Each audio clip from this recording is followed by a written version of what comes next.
gotta leave it to the professionals.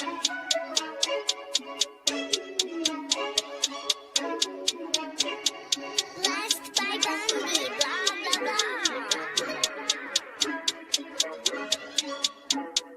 blah. Started off with a bit, now I got coin.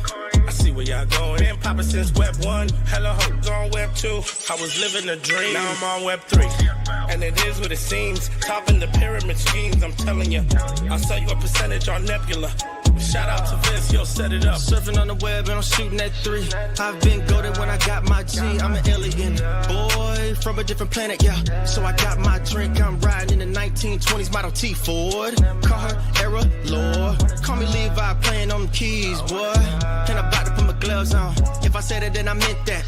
Yeah, I like that one, I'm about to get that. Crash that whip for the drumsticks, whiplash. I'm about to get them all. Are you with that? In a white boat, surrounded by blue. I want one, but I got a cop too. I wanna fly high in the sky, arms out wide, trying to soar from a bird's eye view.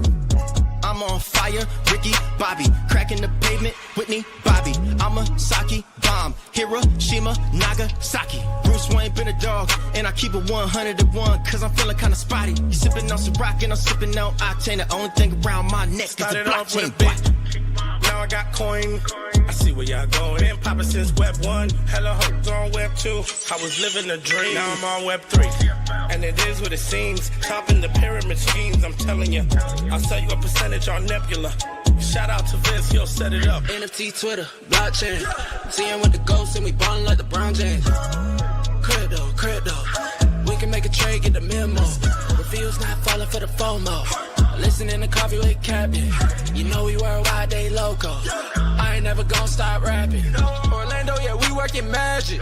We rocking Ethereum entities. I just went and caught me a half base. And I gotta shout out Started the off with a 40. bit, now I got coin. I see where y'all going. Been poppin' since Web 1, hella hoes on Web 2. I was living a dream, now I'm on Web 3. And it is what it seems, topping the pyramid schemes, I'm telling you. I'll sell you a percentage on Nebula. Shout out to Vince, yo, set it up. Breaking the mood to choose one, but they got knowledge to move, son. I'm shocking in shades with my brother in suits, yeah, them blues is coming. Even though it's hard to pick, eeny, mighty, mo, soda on the mix, no biting lips, it's time to go. Index number 1, no thumbs up, you gotta scroll. Looking at the ghost in studio, it's time to go. Had a helmet on by myself until I met a mask that wanted to have a face off. So had to bring my chainsaw, full tank of gas in the ride with my brakes off. I'm A1, but a different kind of steak sauce. Welcome to Coffee with Captain, powered by ApeCoin, where we dive into all things crypto, NFTs, Web3, and cutting-edge technology. Remember, nothing here is financial advice. Early-stage tech can be exceptionally volatile and risky. So grab your coffee and join Cap and Steve for today's conversation. Welcome to the future. Welcome to Coffee with Captain GM. Thanks so much for joining us. If you haven't already done so, do us a favor, drop us a GM in the chat down below, then head up top, smash that like, repost, and bookmark on today's space. We greatly appreciate it. Warms up the algo, lets everyone know we're here, and the best GMers drop those GMs in all those chats, the YouTube streets, the X video, the abstract, as well as this X audio spaces. Appreciate each and every one of you. And as always, I'm Captain, my co-host Steve. Never any financial advice on the show. Crypto's risky, NFTs are risky, meme coins exception risky. Go to zero moments notice. Also know that Steve and I likely hold tokens we talk about from time to time, and we are not financial advisors, certainly not your financial advisors. Just join us for some fun, some information, and maybe some education along the way. GM Steve, how you doing, sir? GM. Honestly, having one of those weird mornings where it's like, man, I'm tired. Sometimes you don't want to show up to work, but you do anyway. I was thinking about it. I was like, man, it's just one of those days. Like, no reason. Nothing sent me downward. Just one of those days when you're dragging a little bit. So we're going to get through, just being honest with the audience as we get into it. But love the GMers out there. A lot of people live in the YouTube and X chat already.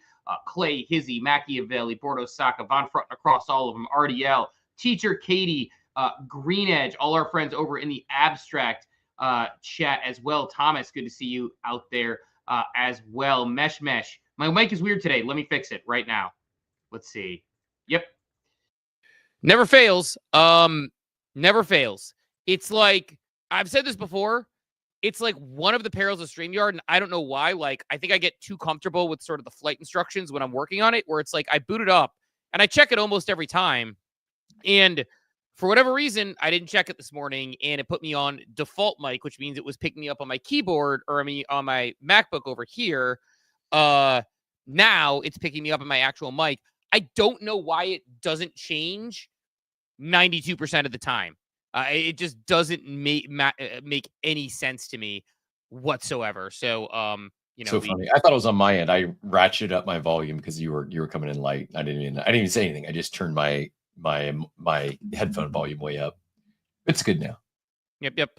GM to the X chat as well. Give us a like or retweet, a comment to the room. As mentioned, we're going to be giving away some cards today. We're going to pick 3 people. Phunky is going to be coming on the stream in a little bit. We already got next week booked with a good long-time listener that I will be sending out the invite after this show for. So we're doing Coffee with Captain today, meaning you're going to have the chance to draw a card from Beezie. You could pull a several $100 card. You just don't know. So you want to potentially be in for Coffee with Captain. Let us know if you're interested in being in that. Probably pick some good people from the abstract chat today. We got a couple out there as well that we could get going as well to run that. So appreciate everybody who's helping us there. But as we mentioned each week, we have yet to sell anything on behalf of Coffee with Captain. Not to say we never will, but at the moment, nearly nothing sold. So in fact, we are, I think, close to in the next couple of days inking something where we'll give away even more to our audience. So like, retweet, comment on the room. That's all we ask in return, is to help us amplify and continue to grow. Helps us, helps our sponsors, help us continue to get sponsors. We show up here every day because we have those sponsors. So if you like the show, like, retweet, comment on it, bookmark it, give us a GM in the chat. All of that super helps us. We appreciate everyone who comes through each and every morning to start the show as we get it going, Cap. But yeah, honestly, like it had one of those weird mornings where woke up and, just was feeling a little dragged. And then you just have those like little things that happen. Like I like to get Starbucks for the fam in the morning. But when my wife got home yesterday, she had done some shopping. She worked double yesterday. So when she came home, she left the car parked in the driveway, meaning I couldn't get out. So had to go through a whole hullabaloo there. Dogs were a little bit of a pain. So just everything. Kids looked a little bit like they were dragging this morning. It's one of those mornings where you dragged out, but we'll get out of it because, hey, ETH is sad, but Bitcoin's soaring. So that's good news going on right now.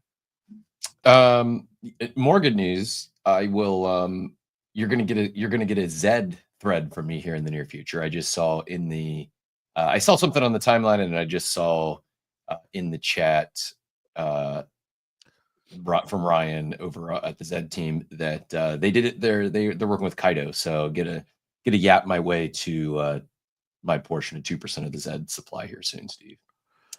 It goes live next week. It's coming soon. It's within a week. I don't know the exact date when. They've been beta testing. I got over there and checked out the platform. I've not raced or anything yet. I just I'm just not like I want to be a beta tester, but I want my beta testing to count. And it's like it's all like fake horses, and like it's not like what the assets you're actually getting. Be Epic, you're awesome, by the way. Be Epic, who hit I think 0.35 jackpot yesterday, 0.35 ETH. He came through with a 4-figure Pingu tip for both myself and you. Appreciate you, Be Epic, and everyone in the chat. But yeah, I'm actually genuinely looking forward to like this Zed season 2, like this Zed remake.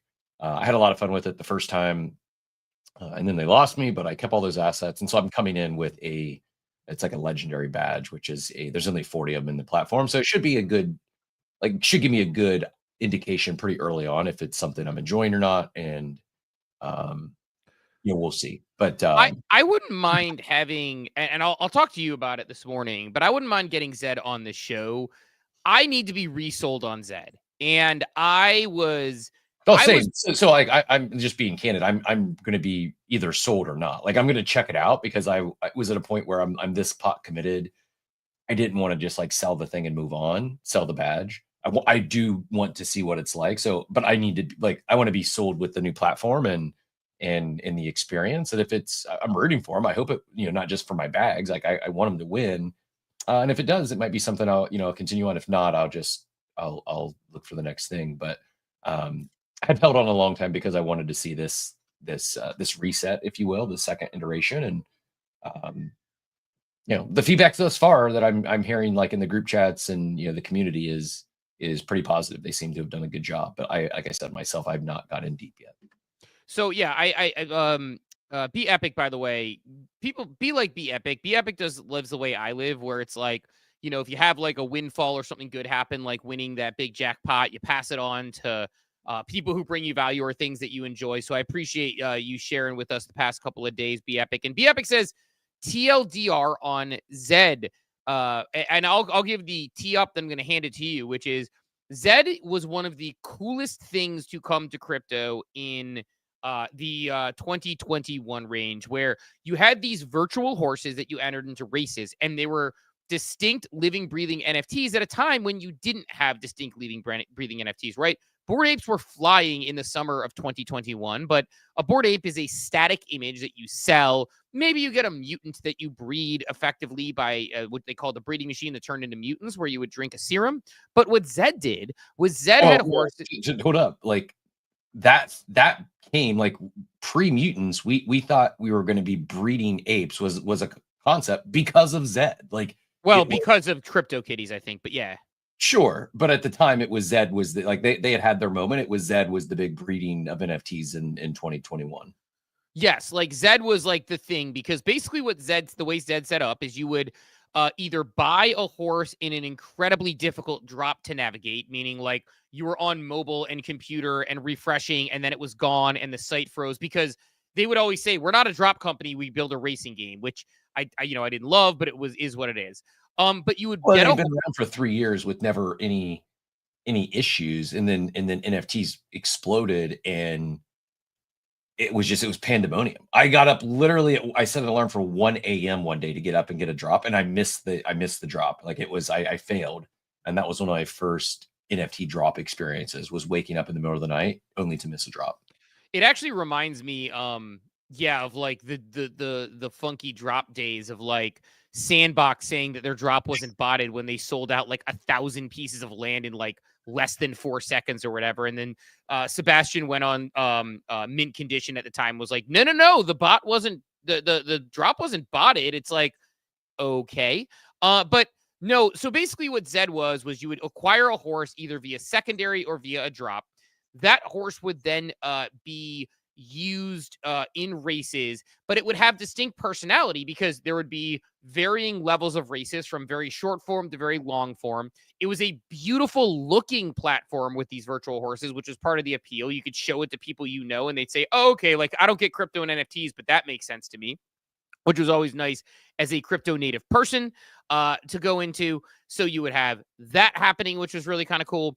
And I, again, for me personally, it was like you would take these horses, and I would have one horse and another one, and you would breed them, or you would breed them on the open market. You would pay a breeder fee to somebody, and they'll create a new horse. And that new horse, there would be, high breeding fees for horses that maybe were better and more OG and raced well. And then there would be sort of lower breeding horses for other ones. But you would have this like sort of randomized roll the same way with real horse racing. So it was a way to, at a quote unquote affordable way, without spending millions of dollars, own a horse stable. And there were people who simply had horses stables that they had a bunch of horses that they would breed and make money off of. There are people who would be excellent racers. I remember High Horse Stables that Bunch used to race was incredibly successful. Cap was a absolute whale with a ton of horses. It was invested in by Mark Cuban and all these other major investors. And you're thinking, this is something that I can tell people about. You actually own the horse, which is what the NFT component was. You breeded it for unique sort of opportunities. But then as time went on, the game got more and more complex, harder to follow. And I went from the ideal probably Zed competitor. I would spend $5-10 here and there on races with my kids. Sometimes we'd win, sometimes we would lose. My kids, their friends, my family would watch it too. I couldn't even figure out how to race anymore by the end of it. It was like, oh, you need to be in a pre-race, and then you need to complete 10 of those to be in a division. And it was just so confusing that I gave up on the platform, and Zed slowly died on the vine, it felt like, but has been rejuvenated now on base. So Cap, would love to get your thoughts, because you're probably more of a Zed maxi than I am. So thoughts on Zed, if you're giving the TLDR on Zed. I didn't do a great job probably explaining it there. No, I think that's pretty good. Digital horse racing game, and where we're at now. So to, I guess, kind of pick up, if there's any questions, we're happy to fill in the blanks. And yeah, if we want to get him on him some point here we can. But because I was just looking like a bit of live feedback is I thought, but I'm not seeing like they should have a referral link as they're doing stuff with partners like Kaido, have a referral link to drive some of that organic sharing and grassroots ground up brand ambassadorship. But where it's at now is Zed got to a point where I don't know. I mean, there was, I think, well over 250,000 horses, like several 100,000 horses had been bred, and the mechanics just weren't working. Like it fell apart, like kind of Steve described, and they lost even people like myself who, while I had a large stable, I wasn't like there was whales that had like multiple of the best horse in the game, the Gen 1 Genesis Nakamoto's, and I had 2 of those, whereas others had like dozens. So it wasn't like, and I didn't have any necessarily like monsters on the racetrack. So while it was good and profitable, I think over all of time I maybe made like 4 ETH profit racing on the platform. But for a while it was fun. You could make money breeding and flipping those breeds. I mean, at one point, like where it was limited, you could breed 3 horses a month, I think was kind of where the sweet spot when I had it was, I could take some of my better horses, breed them together, and there was demand in the market for people would pay more than it cost me to breed them. So it was profitable to have horses and breed them and sell them. But it got to a point where when there's several 100,000 horses out there, supply just was greater than demand. And so that breeding market eroded. The racing game, they made a bunch of tweaks and adjustments, and they went through a bunch of leadership changes. And long story short, some of this stuff just didn't land or wasn't the right. So now they decided, hey, we got to completely reset this thing. And so they're moving to a platform. It's actually new domain and everything. It's going Zed Champions. ZedChampions.com is the site. Starting a new game where it's a fixed, and I'm not going to be the best to describe it, but it's going to be a fixed amount of horses. So you'll have a stable that you might have 40 horses in your stable. Some of them are breeders, some of them are racers. The racing isn't like you have to go in and sit in the lobby all day.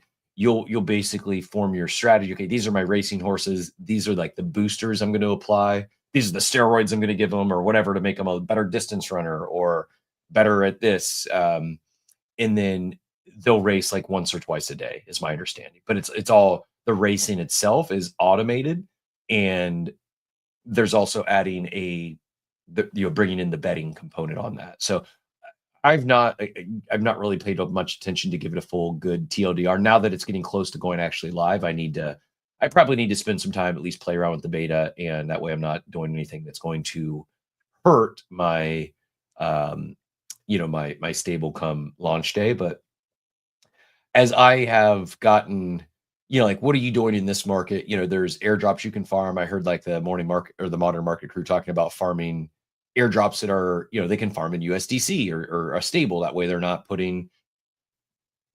This is the wildest ADD moment I've had in a long time. I just saw I've got a little extension on my Chrome, a Chrome extension that shows me shows me gas. Gas is up to 16. And I had an actual thought that threw me into ADD squirrel mode that distracted me because it was 16. I was like, whoa, what's pumping gas? At 16 GUI, Steve. 16 GUI. And I'm like, whoa, what's going on ETH right now? What is this activity at 16 GUI? What has happened? Yeah, no, that makes me sad. The other thing about like Zed, so we had a couple people in the chat saying Zed feels like one of the few games that would capture the imagination of people outside this space. That's it.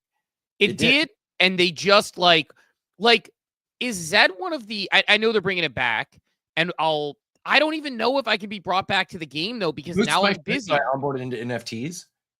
Like a couple of them shared stables. Like it was like to your point, it was very easy to explain and it made sense.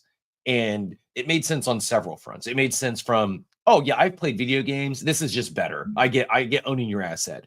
It made sense where there was there was in real life, there was a physical analog. Oh, I understand horse racing. That makes sense. I understand how I can own a horse and make money on the horse. I understand how I can bet on the horse. I understand how, like, it just like there was a real life version of this that people made sense. Like, oh, I can't go buy a real horse, but it'd be fun to buy a digital one that I don't have to worry about like the downside. And oh, by the way, the horse isn't going to die here. Like, there's just like, there was for many reasons, there was a good comparable. I always thought like around the same time, a lot of racing games started popping up, like Riot Racers and others. It's hard, right? It's really hard to nail the tokenomics, to nail the mechanics of a circular economy where you don't flood the market with too many tokens, you don't flood the market with too much supply, but you have enough supply to where people can get in, and it's not, it doesn't cost $10,000 to start playing the game. Like this idea of a free to get started, but yet also still supports whales, really, really, really difficult to solve for this. I don't know if anyone yet has. Like, just keeping it real, I don't think anyone has solved a gaming with a crypto token to where you attract whales, you attract those that want to have thousands of dollars in this thing because they see the financial upside, but yet also, people can get started with an email address and no investment, like, and keep all those people excited and keep growing new users. Like, it's tough. Like, I don't know if anyone's nailed it. Do you? No, but I think there's a lot of things here. I think the other thing to like give context to Zed. So we mentioned sort of the breeding. We mentioned. Sorry, it was the whole 16 Gui really threw me for a loop there. It was, you have to. That's a excusable excuse, right? Like I am commiserating. Don't see that every day. Don't see that every day anymore. I am commiserating ETH on a regular basis now, but no, it's like the other thing about Zed that I think is interesting is like like it wasn't just the breeding, it wasn't just the racing. There were people who had like ESPN quality studio shows where they would just talk about it, and they would know people's stables, and they would know the names of individual horses. I have yet to see anything remotely like Zed in crypto. I really feel like we have not seen anything like Zed since Zed. That's what made like my journey into crypto and Web3. It was NBA Top Shot, which I would argue did have a very vibrant community. There's still shows today. Club Top Shot is still actually, I think they finally eventually rebranded it, but Pete Overzet, he became a sports content creator, a fantasy and sports betting content creator with a massive following. And it wasn't his start. Like he was basically like a guest on some of the other shows early on, like the Swolecast and some of the Roto Grinder shows. He would do like a funny skit, and they would have him on as like a bit. And he went from that to a leading content creator in that realm on the back of Club Top Shot. And if not still by name, that show, like his base from those times is still around because of the community content. Like people would be like, why am I drawing a blank on the other one? First Mint, right? First Mint, was that it? With LG? Yeah. So like they would have shows where like live shows around drops, and like the community curated content and production that went into a crypto community, a crypto product. It was I saw Top Shot, and then I saw Zed Run, and then happened to mint some apes. But those first three, the user generated content coming out of the community, and the community putting on, like you said, ESPN quality produced contests and tournaments. In the case of Zed, like I was like, holy cow, this is incredible. This isn't just like the next wave of gaming. This is it, man. Like this is like from a content creation standpoint, like it's so much was happening there in terms of like what we think of like the Web3 ethos and building in public and building with your community. Now, in hindsight, could both of those organizations done more to like double, triple down on those communities? Yes, they should have. Like, whereas Pete went on and and many others went on and made huge careers out of that product basically being a launch pad. Like they just didn't. Like imagine, like think about now. We're earning XP for streaming on Abstract today. That's more, and who knows? Like that XP probably turns into a GG at some point. So Steve and I collectively we might split 27 cents today for this show. Maybe it's $27. I don't know, but my expectation is like in the sense, not like thousands of dollars. That's more than the person who produced that ESPN quality production for the Derby Dash or whatever it was called in Vegas. Like they got paid nothing from Zed. I don't think there was any financial support. There was very little fanning of the flames. Maybe they gave him some packs to rip on stream. Maybe there was a little bit, but as I reflect back now, like, was it destined to play out the way it did for both of those for Top Shot and Zed? Or no, I think that they played. I think Top Shot and Zed, and this is me judging from the outside. I get it. So very easy for us to do in hindsight. Monday morning quarterback this thing 3 years after the fact. Go ahead. But at the time, I did say this stuff too, and they didn't go this direction, and things have gone one way versus another way. Now, again, we're going to be doing Coffee with Captain, which is on Flow. Obviously, Top Shot's on Flow, so worth noting that for sure. But to me, like Zed, the problem is everything in crypto needs. By the way, Von Fritten brought up the idea, like the partnerships too. Stella Artois, Budweiser, like all these different partners they had that were like massive. And it's like, my problem with both Zed, Top Shot was just they flooded the market and they didn't try to expand beyond their market group. They like so many of these people. I said it at the time in 2021 and 2022. You can't lean into degenerate gamblers in crypto and expect to have a product market fit outside of crypto. It's why content coins, don't make up to me. I almost went like nuclear yesterday on it and decided I just need to stop choosing violence and let that one go. Because another tweet was like, Jesse was like, I will never stop supporting creators, even though the crypto hive mind tries to shut them down. I'm like, you are creating such a false dichotomy here that I have to choose between, like, because I think content coins, which are not a consumer facing product, are somehow I'm anti-creator, I'm anti-builder because of that. Like, no, like you're creating a false dichotomy and you're using fallacious reasoning. By the way, nobody is lashing out at them. They're lashing out at your inorganic campaign that happened right before TGE. Surprise. Anyway, off that horse onto the Zed horse. The thing that I think that Zed could have done better is, I said this at the time, Zed should have been advertising to Kentucky Derby fans and Preakness fans. And I know they did some work with the Preakness at one point, but that's the audience they should have been trying to convert over. You should have gone to creators there. I've said about Doodles, if I understand DreamNet correctly, I've said before about Doodles, go find people from Critical Role. Go find people from Dungeons and Dragons worlds and work with them on DreamNet. If you want to have a product market fit that goes beyond our corner of the internet, unless your goal is to just gamble here, Top Shot, I said it about NFL all day. I was excited about NFL all day. I love football. It is I love collecting sets. I ended up selling out my whole set because they didn't focus on the NFL crowd. They didn't work with local radio stations in Buffalo, New York to give away a Josh Allen moment or get people set up with wallets or give away a Josh Allen signed jersey and randomize. They didn't use the blockchain to say, let's use randomized draws against all of the Josh Allen moments that we only are giving away at this tailgate. And one of you will win a Josh Allen signed jersey or a game-worn helmet. Like, they could have done all these things. But instead, they focused on the crypto aspect. They focused on airdrop. Zed released some, like, weird token. And it's like, you had a product that I sat outside at my house over the summer, waited an hour to get into 3 races, and everybody at my house stood around and was like, I don't understand your Bored Ape. I don't understand crypto. I do understand that. That is beautiful. That is fun. I rooted for a beautiful horse. I got to name it. You got to breed it. Like, when you have something that could potentially fit for normies, you have a choice that you could lean all the hell the way into crypto or out of it. And I think that leaning all the way into crypto is what's going to make your product have less of a product market fit, because we are a tiny, tiny, tiny corner of the internet.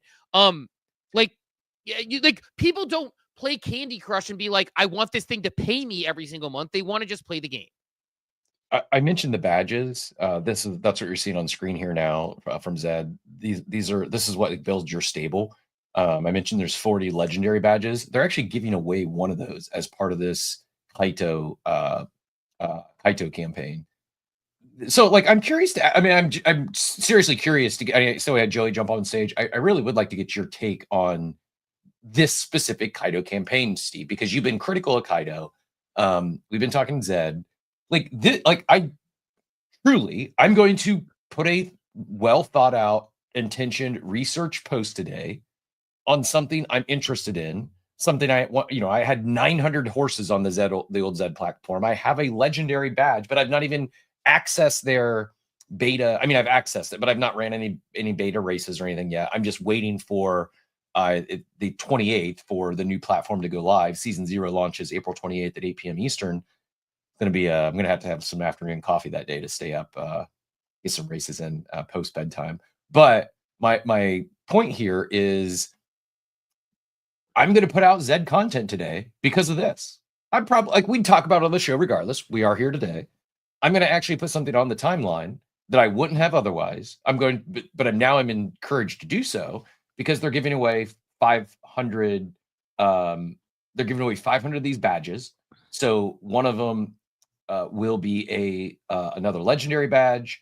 There's going to be 4 super rare badges, 30 rare badges, and then a bunch of uncommon, common, and breeder badges. So 500 badges plus 2% of the Zed supply. I'm gonna tweet about it, and I'm gonna tweet about it today because the period runs from April 11th through April 23rd. Tomorrow's the last day of this Kaido reward, so I'm not gonna have a ton of volume, but I would. But it's also something like I'm not a spammer, anyways. I'm not gonna spam my timeline every day with some new post about Zed, but I'll put out one thoughtful post. I'll share my experience, why I liked it in the past, and why I'm rooting for it now, and I'll expect to get some Kaido rewards. I'll expect to get some Zed, maybe a badge, some extra yaps. Like, thoughts on, like, and I also saw a post from, I think it was Ryan as well, was raving about their experience dealing with the Kaido team. And, like, let me see if I can just go find it. Yeah, here. Let me pull this up, Steve. He says, if you're a 2021 project who's been head down the building waiting to reintroduce yourself to the world, can't recommend working with Kaido enough. It just lit the fuse we knew we needed overnight. If you have any legacy brand IP, even better. If any smart followers, it's money. So yeah, thoughts on that? Oh, should you get gang token on there? My thoughts are, one, I actually, if I had known about this Kaido campaign, I actually would have done a deep dive into Zed, just not because I'm trying to necessarily airdrop farm, but because it's actually would have aligned with the type of thing I'm interested in. But given it's tomorrow, I'm probably not even going to bother going on the platform. I'm guessing all my old horses are dust, and so I'm probably not going to do anything with it anymore, because, like, if the campaign goes in tomorrow, I missed it. I missed the boat on that one. So that to me, my response there is probably Kaido in a nutshell, which is, I have not knocked the Kaido platform for being a great marketing tool. I have simply called it what it is, which is a marketing Ponzi tool, it works. It's great for crypto in that sense. It can get your brand energized and on the timeline and get people talking about it. And I think that is a great, of course, the people working with Kaido love it. They get the results they're looking for. They're trying to drive impressions. They want important people on the timeline talking about it. It works. In this instance, the reason it would have worked for me is that I probably was marginally interested in checking out the new Zed platform because I don't have the time and energy to spend on it. It's not a good use of my time to spend on a lot of this stuff, especially if it's anything like the old Zed platform, which I don't know it to be or not. But my mind in Zed Run is too complex, can't even figure out how to race, can't figure out how to breed. I'm too poor to actually make it work, and I'm too good. I can't, and now all I want to do is race horses with my kids, and I can't even do that anymore because I need to enter a pre-race race, double race with one of my horses that I have to race less than 10, but more than 4, but less than 6. I get just, okay, I'm out. So that they hear all that feedback, and that's what they've taken out of and fixed per se with the new platform. Sure, but it's like, and I know it's new leadership, but it's like a shit brand experience is hard to bring you back to. And my point being about Kaido, had I known this was happening 10 days ago, I probably would have said, this is the impetus I need, the push I need to give it another shot, would have done so. But given that it ends tomorrow, I probably won't. And I'll be curious to hear about your experience. But, it is a good motivator to get me to do something. Hence why I say it's a great marketing tool. And it is a good motivator to get people to do it. I just personally don't buy it as this big info-fi tool of like, hey, identify your top people. It's a marketing tool, and that's great, and it's awesome. And so I'm like, I'm not knocking. People think I'm like anti-Kaido. It's a great marketing tool. You get distribution, impressions, and response that you otherwise wouldn't get. Does it mean that people are going to be like locusts going to your field and eating all of the crops and leaving? Sure. But like that information that you need and that ability to actually get your brand out on the timeline. And again, would I have, had I known about this 10 days ago, probably would have been the little push to say, hey, this thing seemed like a really cool consumer app before. Am I going to do it now that I don't have that financial motivation? Probably not. And that tells you what you need to know about Kaido, I think. But it's cool. I don't understand that though, because it's like you'd be like me. I don't see, you wouldn't have like put out a thread or a post about it every day. You'd probably post once. So no, I would have done a full explanation. I probably would have done a full exploration series if I'd known this 10 days ago, because it is so, if I take away my traumatized experience from Zed Run before, I can actually have myself say, this seems like the type of thing I might be interested in. But now I'm like, it's like on the periphery. Like I care about the big overarching topics, but I also care about consumer applications and adoptions.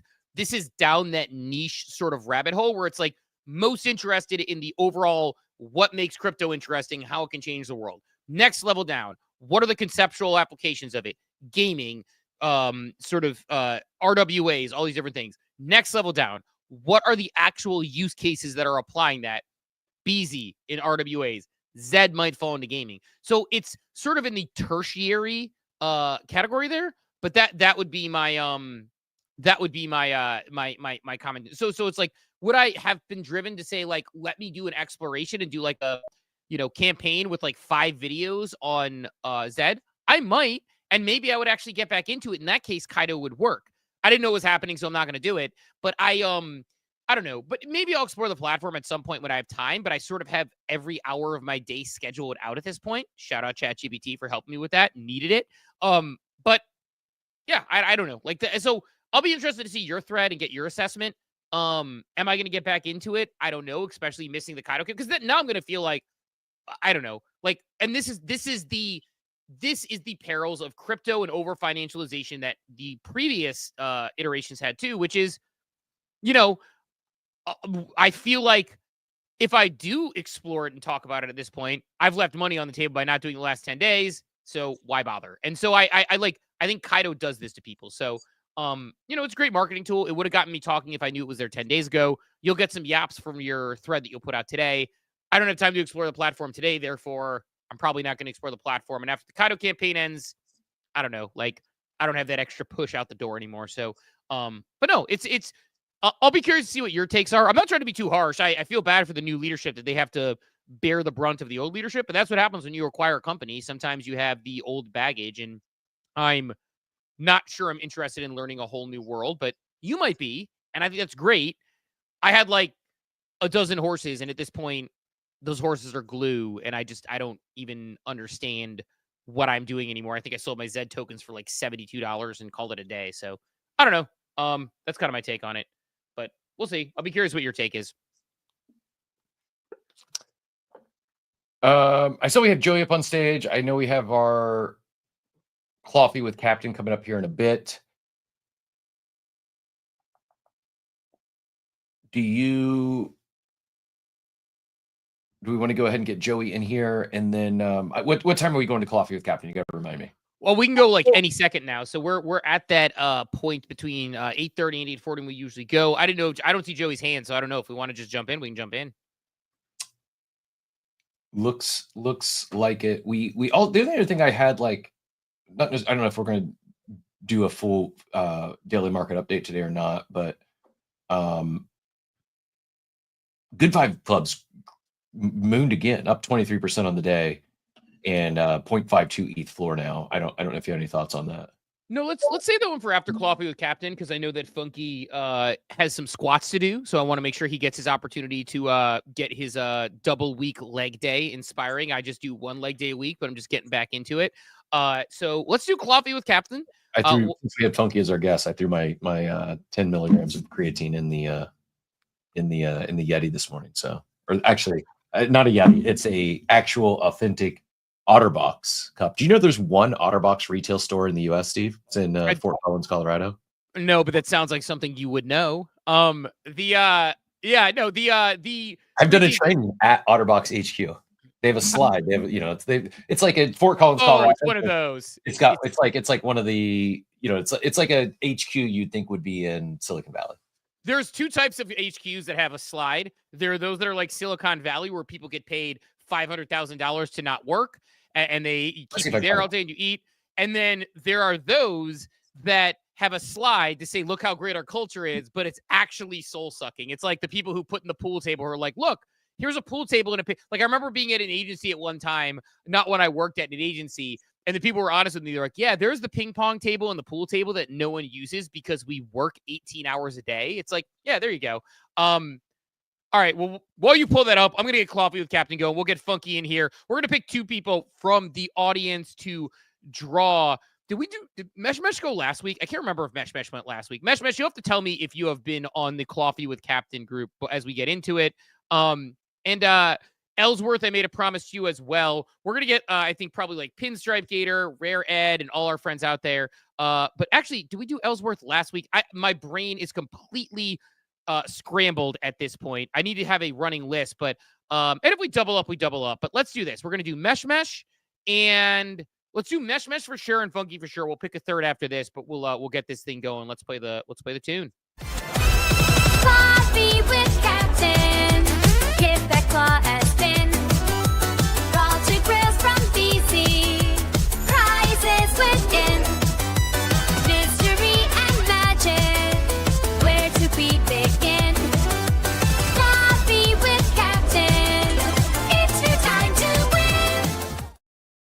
It's time for Coffee with Captain, brought to you by Beezie, the best marketplace for resellers, from Pokemon and One Piece cards to sneakers, video games, comics, and more. All collectibles stored securely in a Brinks vault, and you can redeem them at any time. Plus, it's the only place you'll find the claw. We're going to bring Phunky on stage to do a little bit, make Ethereum great again hat. I love that. Makes me very apropos to the discussion today. Here's what we're going to do. This week, we're going to do Mesh and Ellsworth. Be epic. Don't let me forget. I will get you next week for sure. But we are going to have Phunky do the live draw of Swap or Not. For people who don't know, with Beezie's Claw, and by the way, Cap, make sure to pin I know you're desperately searching for a slide in Colorado right now, but if you don't mind grabbing the ref link to Beezie and pinning it up top for people who don't have a Beezie account. You got to make sure you have one in order to get this, Phunky. If you don't have one, just afterwards, we will DM you that ref link so you can get your Beezie account all set up and going through our ref link to make sure that everybody, we continue to track that. We are going to, make Ethereum great again. Hat the mega hat. Dort says he needs it. We got Ellsworth and Mesh are going to be in the chat. But first, we're going to do Phunky's draw. Now, today, we are going to be drawing from the Tag Claw. They're actually in the process of restocking the Beezie Claw. If you're not familiar, Tag is a partnership that they have for grading. It's pretty cool. The overview of the Tag Claw, for those who haven't done it, again, it is, for people who haven't seen it, $25 to do a claw pull. Pinstripe Gator creating an account now. Love to hear it. You have basically a 42% chance of getting something between $5 and $15. 45% chance between 15 and 40, and then uncommon is uncommon $40 to $100, a 10% chance, and of course there is about a 1% chance, a little over 1% chance you get a draw of $100 or more just for that $25. Some of the top items, this is an item that doesn't have sort of the sneakers, it's got the cards in here. There is this 1999 base set Charizard number 4 that is the real chase item, but we've got some other good ones out here as well. That evolution of Eevee looking pretty good. Lots of cards. And the beautiful part about it is you have 15 minutes to swap. And that is what this is all about, which is going to be a swap or not. So we're going to have Phunky give a little intro for people who missed him on 8con to let people know about his background. He's a friend. I mentioned before, our last names are literally separated by 2 letters in the alphabet and everything else is the same. But Phunky, give a little intro to yourself and then we'll get you going on swap or not. GM boys, yeah, thanks for having me back on. And it's actually only just one. It's just that K and the H. Otherwise, we have the exact same last name. So Ryan is. Oh, sorry, I meant literally even in the physical alphabet. H. Oh yes, no, okay, fair enough. Yeah, yeah, my bad. Two letters apart. So Phunky, aka Ryan Hazinski, real name. I'm head of protocol partnerships for an enterprise-grade institutional focus bare metal infrastructure provider, Global Stake. Love listening to the show. Usually I'm listening to you guys while at the gym. Today, I actually completely changed my thing. I woke up, I slammed some pre-workout instead of having coffee, And then I went to the gym really early, like Cap. So I was there like 5:30, made sure my workout was done in time for Modern Market, came back. So I want to be ready for this. Super excited to be here. Yes. And because last time on the Ape Fest, when we were doing the competition, of course, I wore the Bitcoin Samurai outfit and with the huddle hat, which is behind me over there from Vanek. Shout out Vanek intern who got me that hat. But today I had to wear the Mega ETH hat. Everybody's so down on Ethereum and so on and so forth. So I grabbed this at ETH Denver. Shout out to Bread and everybody else from the team. It's an amazing team, really cool builders there. So I wanted to wear this hat, thought it'd be a thematic one. And you guys were cracking me up backstage with like the end of days talk from locusts, descending and, horses being turned into glue and everything else. You guys are cracking me up back there.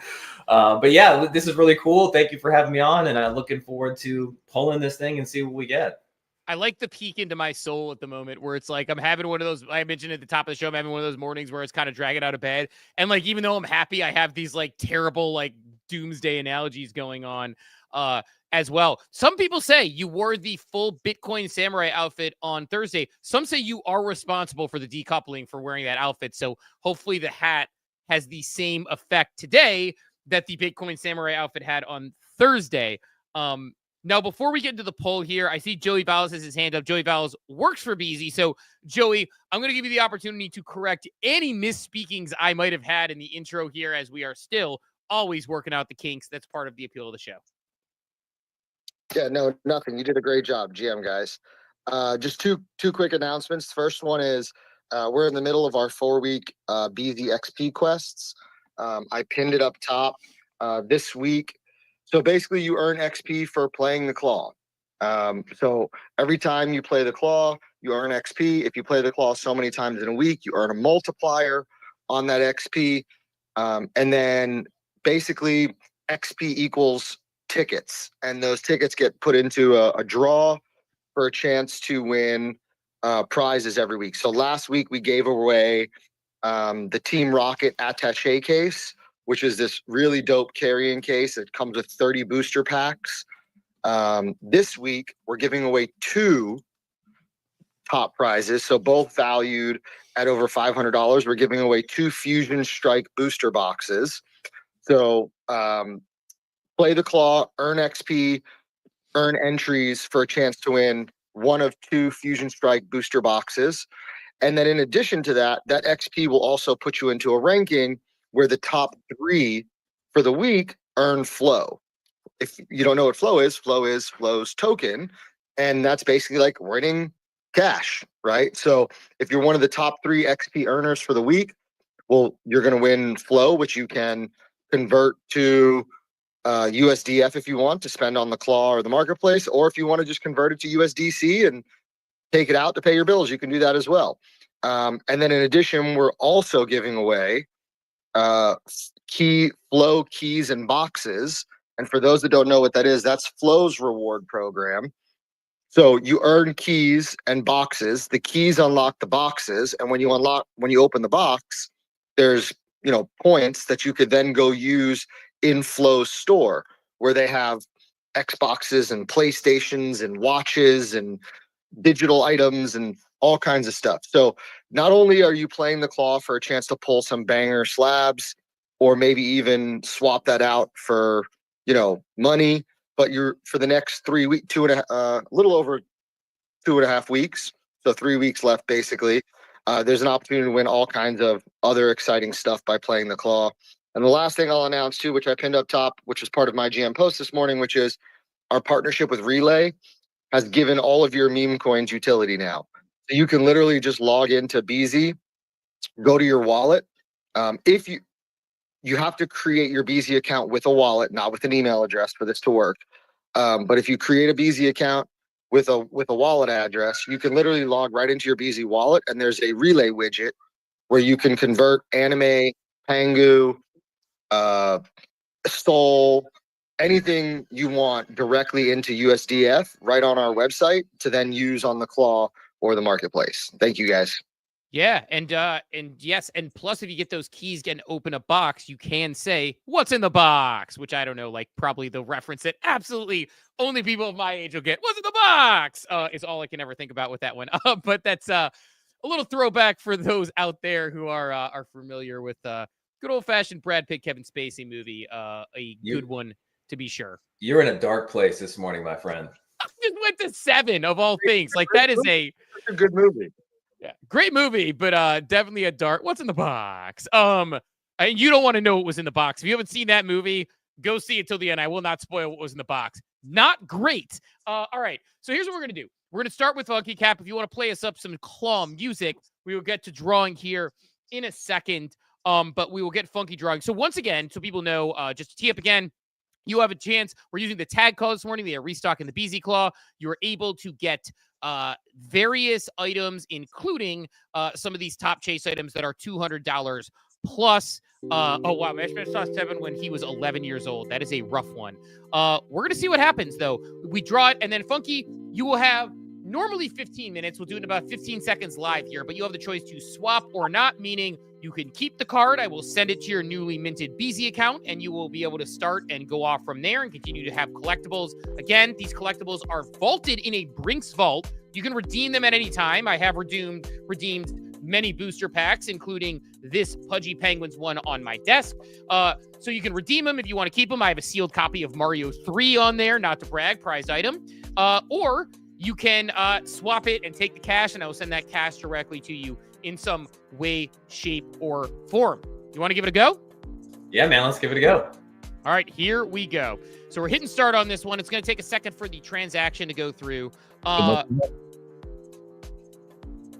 actually love the share feature on StreamYard, by the way. It counts MetaMask as another tab, so it's not showing me signing the whole transaction. But once this thing goes through, the claw will go in. They will grab you a tag item, and we will see what the cost is, and you will either swap or not. We have yet to have a big pull on the show, so let's get the first one right meow. Come on.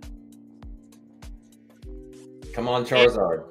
So it is a $10 card for the $25 pull. A Japanese Shinies Treasure X Alakazam.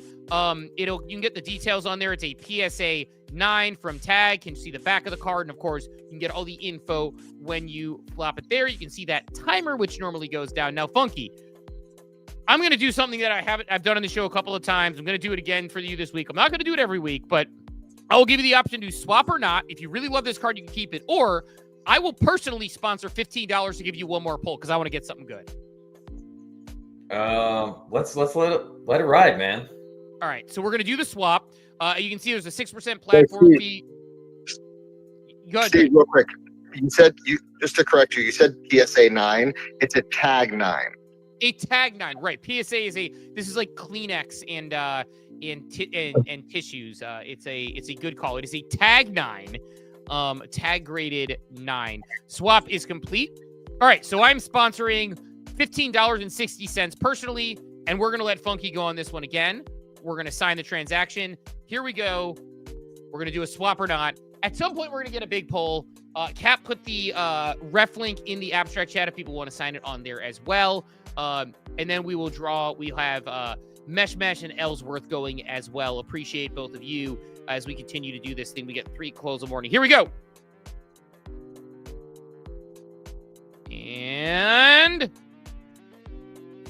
17, a little bit more. So the $17, again, it is a tag 9, a Japanese Shiny Treasure X Chiyu. You can see, again, on the back, the full details, a 2023 card in the vault. Phunky, do you want the $17 or whatever it is after the swap fee, or do you want me to send this directly to your vault and you can start your Beezie account with this new card? No, I want you to send it to my account. Like I like playing around with new protocols. Like I've never been exposed to Beezie. This is really cool, especially knowing that there's other things. Like, I mean, as a kid, I was big into like football and baseball cards. Pokemon, obviously well past my time, but I like this whole setup. So I want to just continue to play around with it and see what else I can do in here on the platform. So yeah, we're happy to take in the vault, get account set up, and then if I have more questions, it seems like I can always go to Joey, with him being part of the Beezie team too. So thank you. Love to hear that. Let me and to show you the other claw, just so you're aware of it, I'm gonna actually switch over real quick, and then we will get the tag claw going again for other people in the chat, just to familiarize you, because you mentioned you like doing new protocols. I'll actually give you a little bit of a quick tour, and then we'll you've been generous with time, we can let you skedaddle. But the this is the other claw, which is being restocked at the moment. You have about a sort of 60% chance at base, 32% chance at common, and then it runs up from there. They're restocking, so the percentage numbers are a little off. I was gonna say, those percentages are not accurate because it's being restocked right now. and it's got a whole bunch of different items. So it's usually about a 40% chance at getting something at EV or not. Just to share my collection, to show you the type of things you have. Obviously, this card, which will be sent your way. There's a ton of Pokemon cards on here. I pulled a pair of shoes that happen to be in my size. I've got a Charizard Celebrations, number 4. I think that's one of the big chase items today. A Tom Brady card. I really like these sketch cards, even though I'm not a Pokemon guy. I like the art behind them. A couple of Michael Jordan 1990s, a Pete Maravich, Larry Bird, Oscar Robinson. That was in a randomized box drop. My son and I do some One Piece shopping, and as I've mentioned, random Star Wars card because, hey, Star Wars is fun. My son's favorite thing, the Gear 5 Luffy that I have. And then, of course, like I mentioned, my sealed copy of Super Mario Brothers 3, sort of my prized possession that I love, that I've considered redeeming and putting in the background at any given time. So that's a tour of the platform. But Phunky, excited to have you on Beezie. I know what would have happened had you pulled Super Mario 4, as you called it. There's actually a trash button for that one. You don't even swap. That was a tough take, man. That was a tough take. Yeah, that was a tough one. But yeah, the Super Mario Bros. Thing. So, Phunky, thank you for joining us this morning. We will go on to our folks in there, but always good to see you and have you on, my friend. Yeah, thanks so much for having me, gang. It's awesome. Just drop me that link so I can get this set up later today. And yeah, I'm definitely going to check out Beezie. This is really cool. I hadn't actually seen one because a lot of times, as you guys know, geriatric old man who's just listening to the space when I'm at the gym typically. So, I know what it was exactly, but I hadn't seen it. So this is actually cool seeing. All I could think of was Toy Story with the little aliens, the claw. So thanks so much, guys. Let's take care.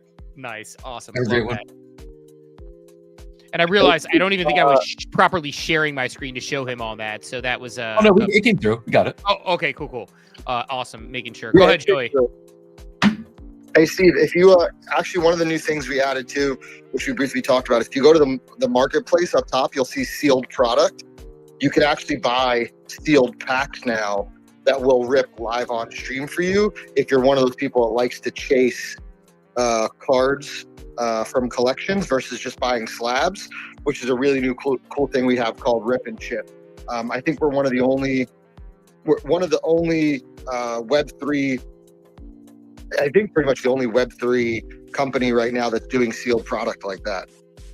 Yeah, and I think so too. And actually, before we go to our next two people, which we will in a second, I do want to show, because Dort asked the question, are there more NES cartridges on the site? Oh, yes, my friend. Some of them are listed, some of them are not, but you have on the site, in the video game section, as I mentioned up here, you can see all of the different items they have. I'm probably going to diversify, get a little Disney action going here pretty soon at some point, but 007, The World Is Not Enough NES game, Super Mario Brothers original would have been a hell of a grail as well. Miss Pac-Man, Gravatar, this is the one I own. You can pry it out of my cold dead hands. Jeopardy, and some other games like Hoops, One Piece, and Game Boy Color. This Donkey Kong, one of my all-time regrets. This particular Donkey Kong game, which is owned by someone, I looked it up. It's an Intellivision game, which is a very good, which is a throwback. Had been listed for 10 months ago, no longer listed. I had considered buying it for the 200 or putting it in a low offer. I didn't.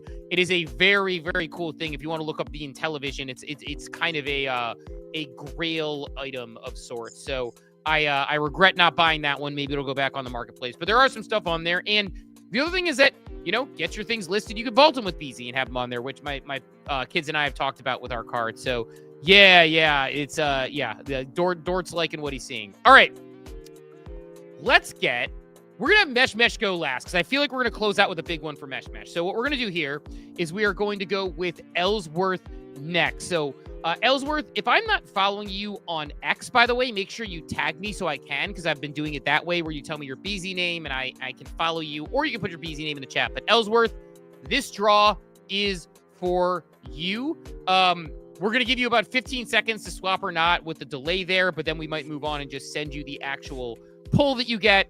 So doing the pull right now, activating the claw for Ellsworth. So Ellsworth, this one is for you in the abstract chat. I will ask you swap or not and give you probably like a minute or so to respond, so we're not putting it too long. And then find me on X and tag me so that I can make sure I send this to you based on your Beezie account. Sign up with that account. And $13. And this is actually kind of a cool card, though. I actually do dig this one quite a bit. Neo Destiny Dark Wolf Wigglytuff, 8.5 tag on it. Good name. Oh yeah, Wigglytuff, a version of Jigglypuff, I believe. Yeah, card number 40. So you can see. I want to give it a second dog just so I can name it Wigglytuff. Oh yeah, you need a Wigglytuff in your life for sure. Ellsworth, let me know. One, you're in the chat if you want me to send it to you. If you want me to swap this or just send it to you, that'll work. But Ellsworth will give you about, let's call it 30 seconds to say swap or not. Do you want the $13 and then there'll be a little bit of a platform fee? We'll swap, please. Eyeing a tag card listed near 4. Perfect. All right. Awesome, Ellsworth. Send me your tag me on X to make sure I follow you so I can DM you and get a link to your Beezie account, or put your Beezie name in the chat if it's Ellsworth. That makes it really easy, and I will try to find you in some way, shape, or form. But I'll definitely find you to get you this. So you have the Wigglytuff. Make sure I put that down. Obviously, we had Phunky with the earlier card, but you're going to swap, so you're going to get that $13.50 minus swap fees. I will send it your way as well. All right, last one, Mesh. Here we go. Mesh, I'm feeling this one. I am calling my shot. Oh, Beezie name is Els. That makes it very easy. I will find you on Beezie. That is a short, easy one. I was actually working on a potential Substack yesterday, and I was struggling to come up with a proper spellable, easy to spell name. All right, Mesh. Here we go. Big one. I'm calling my shot. This is going to be a plus EV card for Mesh, and Mesh is going to have a decision whether they want to swap it or take the beautiful, sweet card. So let's find out. Again, start it right now. Going to hit the start button on. Thanks for Beezie for sponsoring these polls with that monies from the chat. We'll get this thing going. So in about, let's call it 10 to 15 seconds, we are going to have our live claw draw for Mesh. I'm feeling it. I am feeling it, Mesh. Let's go.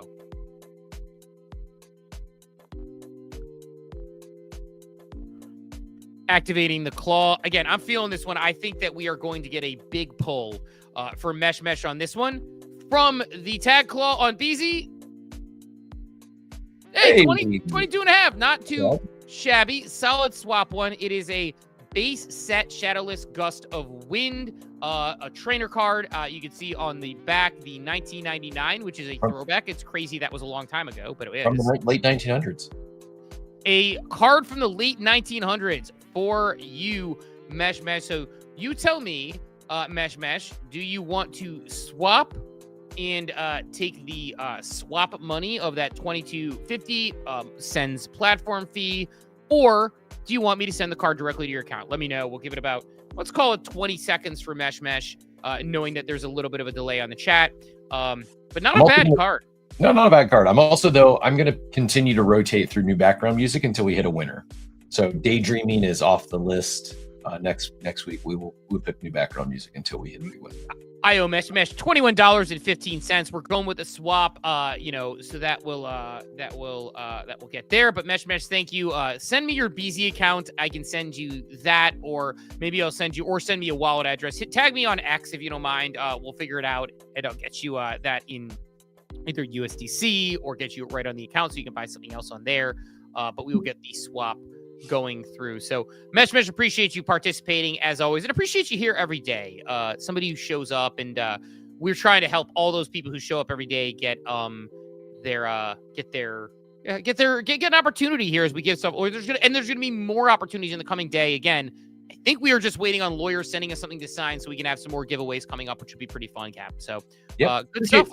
Appreciate Joey popping up too, as always. I know he joins us regularly here on the show, but appreciate the Beezie Alpha. The account creation, the ref link is pinned up top. If you've not yet created that Beezie account, get that. Even if you're not ready to fund your account, get that set up today, and that way you're ready to participate in Fluffy with Captain next week. Yep, for sure. So, Cap, I don't know. I am very. Ooh, I got to swap the trainer still on my thing. So working on getting everything swapped out. But let's see. While you're doing that, Steve, I just want to tell people that people do win. If you go to our X page, you'll see lots of people posting about big polls and wins they've had. I know we haven't hit a big one yet on this show, but we have people have pulled a Rolex. People have pulled cards worth $400, $500, $600. So hopefully we'll get a big pull one of these mornings. But I don't want people to get discouraged and think that the machine doesn't actually spit out winners, because if you come in our Discord or you go on our next page, you'll see lots of people are pulling big prizes from the machines. We did this wrong, Steve. I have the mint RNG gods that smile upon me more often than you. I feel you're more maybe wise and conservative, selling tops and taking profits. I tend to run pure when it comes to the leprechauns and the RNG gods.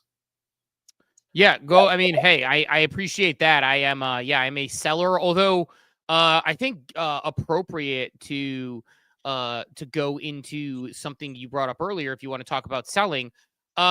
We've had the Good Vibes Club on the show multiple times. We hung out with Chris in NFT Paris, which is a weird thing for me to say. Oh yeah, we just hung out with him in Paris earlier this year. I was at a point where I'm trying to make sure I'm liquid. I always try to be responsible, and I always say, look, my NFTs are my first asset in the order of operations to go. And so I went ahead and sold a Good Vibes Club I sold the Good Vibes Club, I think at the exact bottom. And you want to talk about a bottom signal? I WETH'd it, I think, for 0.24. At the time, it was a wall of WETH offers. I have an honorary. I have a super rare one, which those things go for like 2 ETH or something insane. And that one is a one I truly care about. And then I had this other one that I really liked that had a little bit of vibe to it, but it wasn't like I wasn't in love with it. I was looking for some liquidity. I want to make sure I had some money. So for 0.24 WETH, I WETH'd it.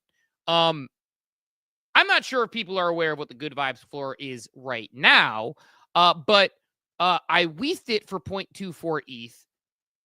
If I listed one on the floor today, it would be 0.53 ETH. So more than a 2x since I WETH'd it. I want to see how long ago I WETH'd it too, just to show how bad I am at this when it comes to profit taking, because I do take profits from time to time.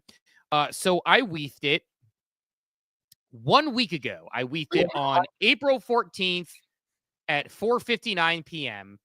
And 1 week later, if I'd waited 7 days, I would be sitting on double the money I sold it for. So, Cap, I am bad at this. We share our wins, we share our losses. Not good. Talking about the RNG, and sometimes it's better to be lucky than good. I had a few that I listed, or so I thought I listed. All were different tiers, laddering out above floor price, and hit the button, walked away.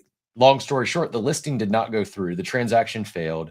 And the next morning I woke up to the floor was above 2 of the 3, but they did not sell because the listing again did not go through. Just as you were talking, I went and checked. I had one overnight because I relisted some yesterday. Again, all 3 well above floor, albeit this time significant premiums over where I had attempted to list them last time. And one sold for 1 ETH or 0.969 ETH overnight. So about 6 hours ago.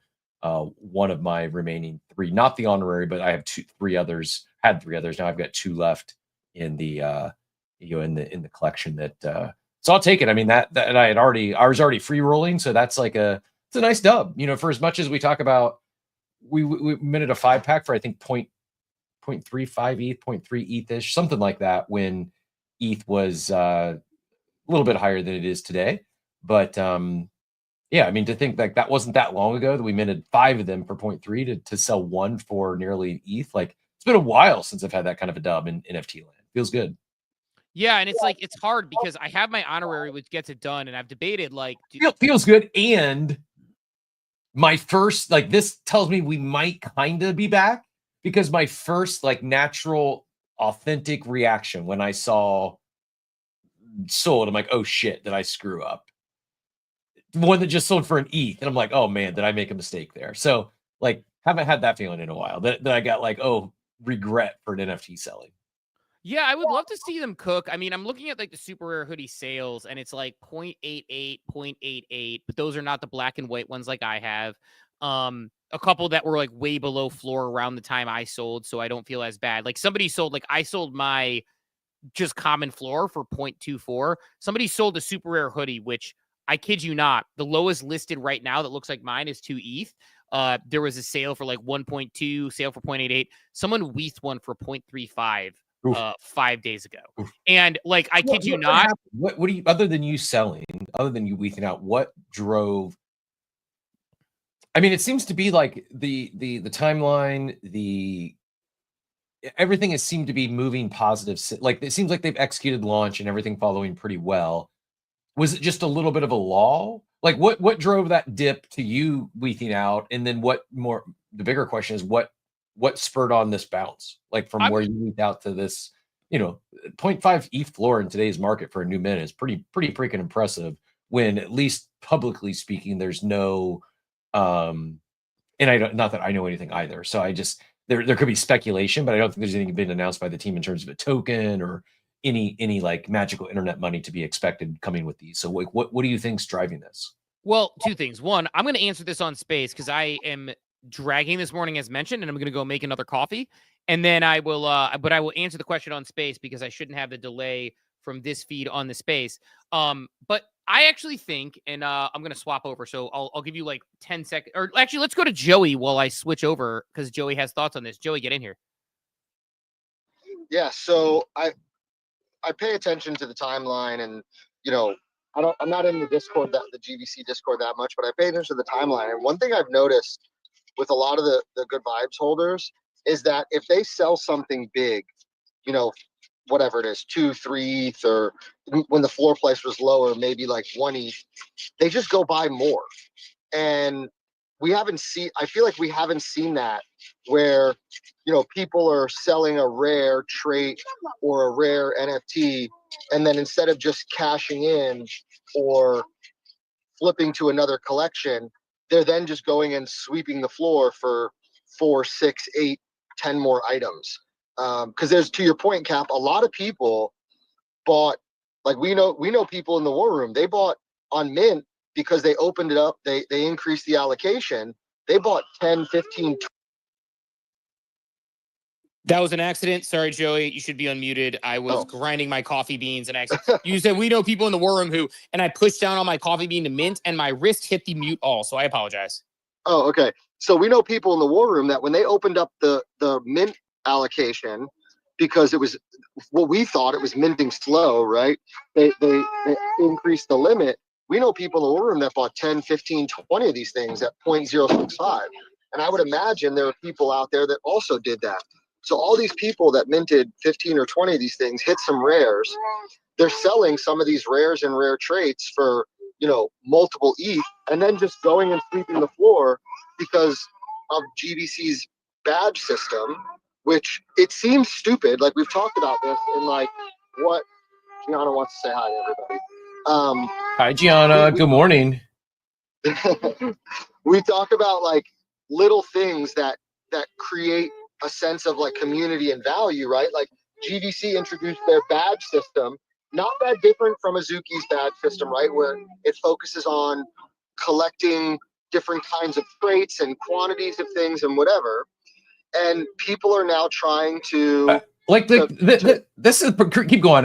This is a great example, Steve. Like, this, people are collecting. It's the badges. This one here just sold for 2 ETH it's not like one of the cosmics. It's not a one of one. The Surfer Purple is rare. Only 0.11% of the collection has it. Only 0.13% of the Man Bun Shiny Lime. I think they did a great job with traits as well, in the sense that, like, people are collecting what they want to collect. We keep going back. Like, this is a 2 ETH sale. 4x the floor price when it's not like we haven't seen this for a long time.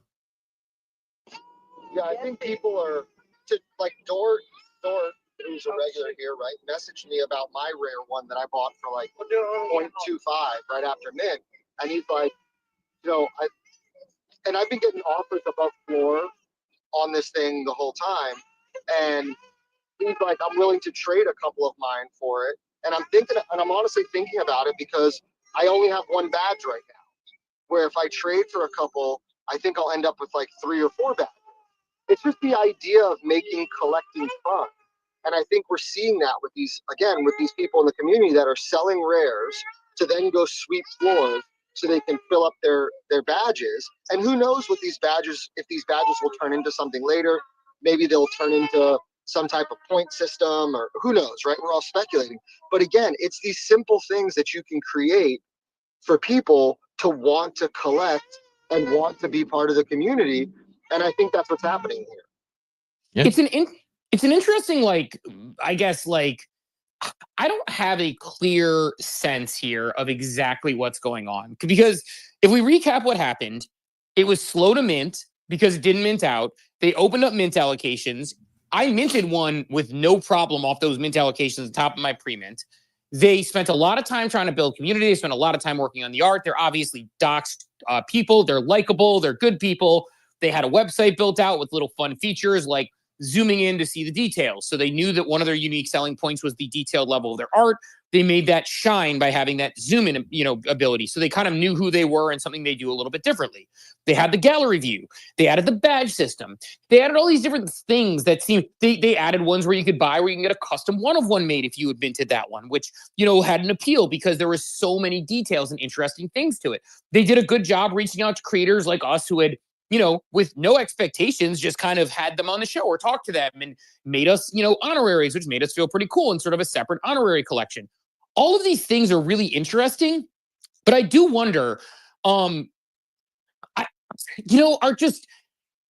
there aren't usually sort of quote unquote blue chip NFTs and NFT mints that happen frequently, right? Like we haven't had anything since 2021 where it's like a blue chip community or a blue chip art or something that people get really excited about. Like, I'm trying to think of what the last one was that would fall into that quote unquote category of blue chips that people talk about. Like Pudgy Penguins managed to escalate themselves into it. Think of Bored Apes, you think of Azukis, I think of V-Friends. I know they don't always get the respect they deserve there, but like all of these different sort of communities that you have that are sort of these quote unquote, at one point, like Doodles, I think, they've confused a lot of people recently, but I think Doodles still fits into that category for a lot of people when you look at the timeline and the mind share. I obviously still like them. So I don't know. I mean, is there just this desire to say, look, what caused the floor to fall back? Probably because it went parabolic right off the bat, kind of, right? I mean, it went heavy up. Is there just a world right now where people are here? They're here for sort of the, quote unquote, right reasons, right? They're here to want to actually be here, like legitimately, genuinely want to be here. And is there a world where this is just something that people are like, cool, I can be part of something, and it's high effort, and I don't really have to worry about the team rugging based on what I know to be true about them, and I don't really have to worry. Like, is this just the idea of like an emerging, like maybe every couple of years we'll get one of these emerging quote unquote blue chips that like, and is this just what that is? Does that make sense? Is that what this is right now that's happening in front of our eyes? Yeah, I mean, I think could be, and especially I don't know if you saw as I was scrolling through the recent sales, like a lot of them are like 2x floor. I hadn't connected the dot yet that a lot of those sales then they're going back if they sell for 2 or 3x, then they're going back and buying another floor. It really feels like we might be getting a second NFT season. It's going to be different velocity than the first, for But is it sure. a seasons or is it just this? I mean, final Bosu is holding at like 0.19, and they haven't even revealed yet. And and it's an example of another project that kind of took their time curating a community and doing things quote unquote the right way. I mean, we don't know what's going to happen once reveal hits, but that's another one that's holding really strong. It's a good point. It might be high effort season, Steve. Like this is just it, and you might see a couple a year that the effort goes into the art, like the entire thing, right? It's not just the art, but the execution around it, and there are enough collectors here, I think, to win. Also, ones that not only know what they want and what they like to collect, but also like easy to identify high effort versus low effort. And I think, I mean, go ahead. I was going to add, like, to your point, like, I've been keeping an eye on the collection. It dropped all the way down to like 0.25 or whatever. And I talked about this in the war room. And sometimes, like, I'm way too picky with what I want to buy. And I didn't buy any when they were 0.25 because I was specifically looking for something rare. And as I would scroll through sales, even when the floor price was falling, people were still buying 2, 3, 4x above the floor because they were collecting specific traits or rarity. So that's one, to me, that's a big thing is are people just sweeping floors and dumping into WETH bids, or are they actually buying, or are they actually collecting?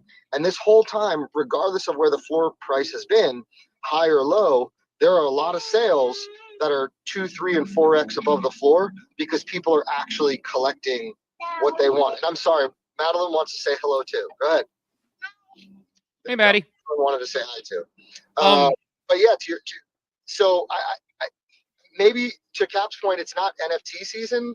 It's high effort, right? Like put in the time, put in the work, and you get rewarded because people notice you're not here to make a quick buck.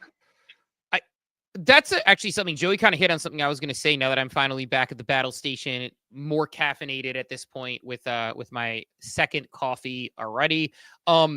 Which I was going to say, like, sales above floor consistently is one of the marks of a collection that really matters to me, because it means that people don't like people buying like gold apes and trippy apes because they care. They actually are non-fungible tokens versus just something fungible. Joey trade shopping, me trade shopping. Like I trade shop a lot when I was looking at Good Vibes Club initially and trying to figure out how to play it. So I think that part of it matters. You know, the other thing, like I actually have don't let me get away from this. I want to go to Micro before I opine, because I think I have I'm going to be testing out a take here. We're going to test out the takery in a second here, and I haven't put it all together. So I'm going to put it together while we have Micro get in here. Micro, GM, get in here with any thoughts on it. You have a sick Good Vibes Club going on. What excites you about Good Vibes Club, period? I know they've teased some stuff in NFT NYC and some partnerships, but like you're PFPing it, which means it's your digital identity. What gets you excited about it? And then give me any other thoughts you have on anything we discussed. Yeah, GM. 3 Tuesdays in a row. This is becoming a trend. Dude, I got into the club about 2 weeks ago after observing it, and it was a pretty high price point for me, to be totally honest. But I just saw something, like I loved the art. I loved, the way people were enthusiastic about it on the timeline. I loved that it was just, good vibes. Like, we're looking for something to kind of rally around, and a lot of it's been pretty desolate. So I thought that was pretty cool. I just think that like the curation of the collection really matters too. They're all like really clean. The trades all kind of work together. Like you guys said, you can go in and look at that fine detail. Like they thought of a lot of stuff. And so like when I found one, this Ultra Chill Vibes hat, there's only 9 in the collection. It really spoke to me. The super clean, like triple pink. I was just into it, and I was like, okay, I got to have this. I wasted a bunch of stuff that I've been holding for a long time to get to it. And, now I'm feeling pretty good. But I mean, outside of that, I think people are having fun. Like I said, the art's great.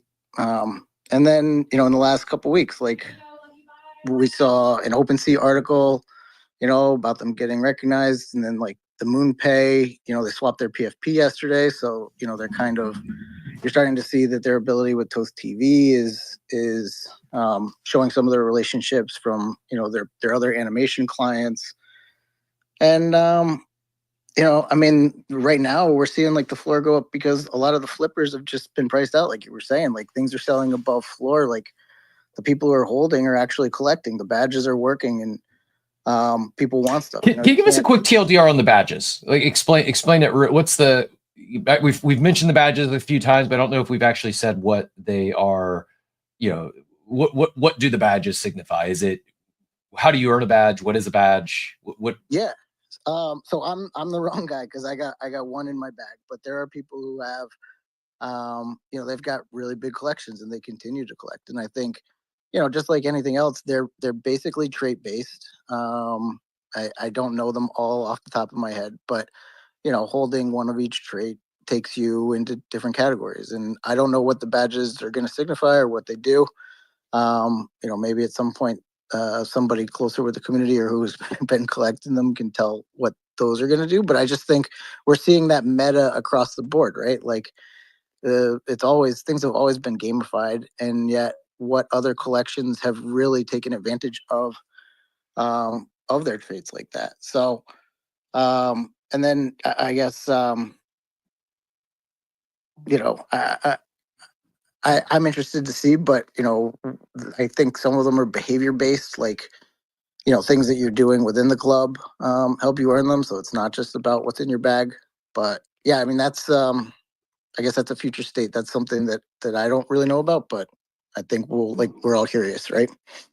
The badges are all again, the system is a lot like Azuki's, so they're all essentially collecting based, right? So they have like a rainbow badge, a grayscale badge, a super rare badge, a nouns badge.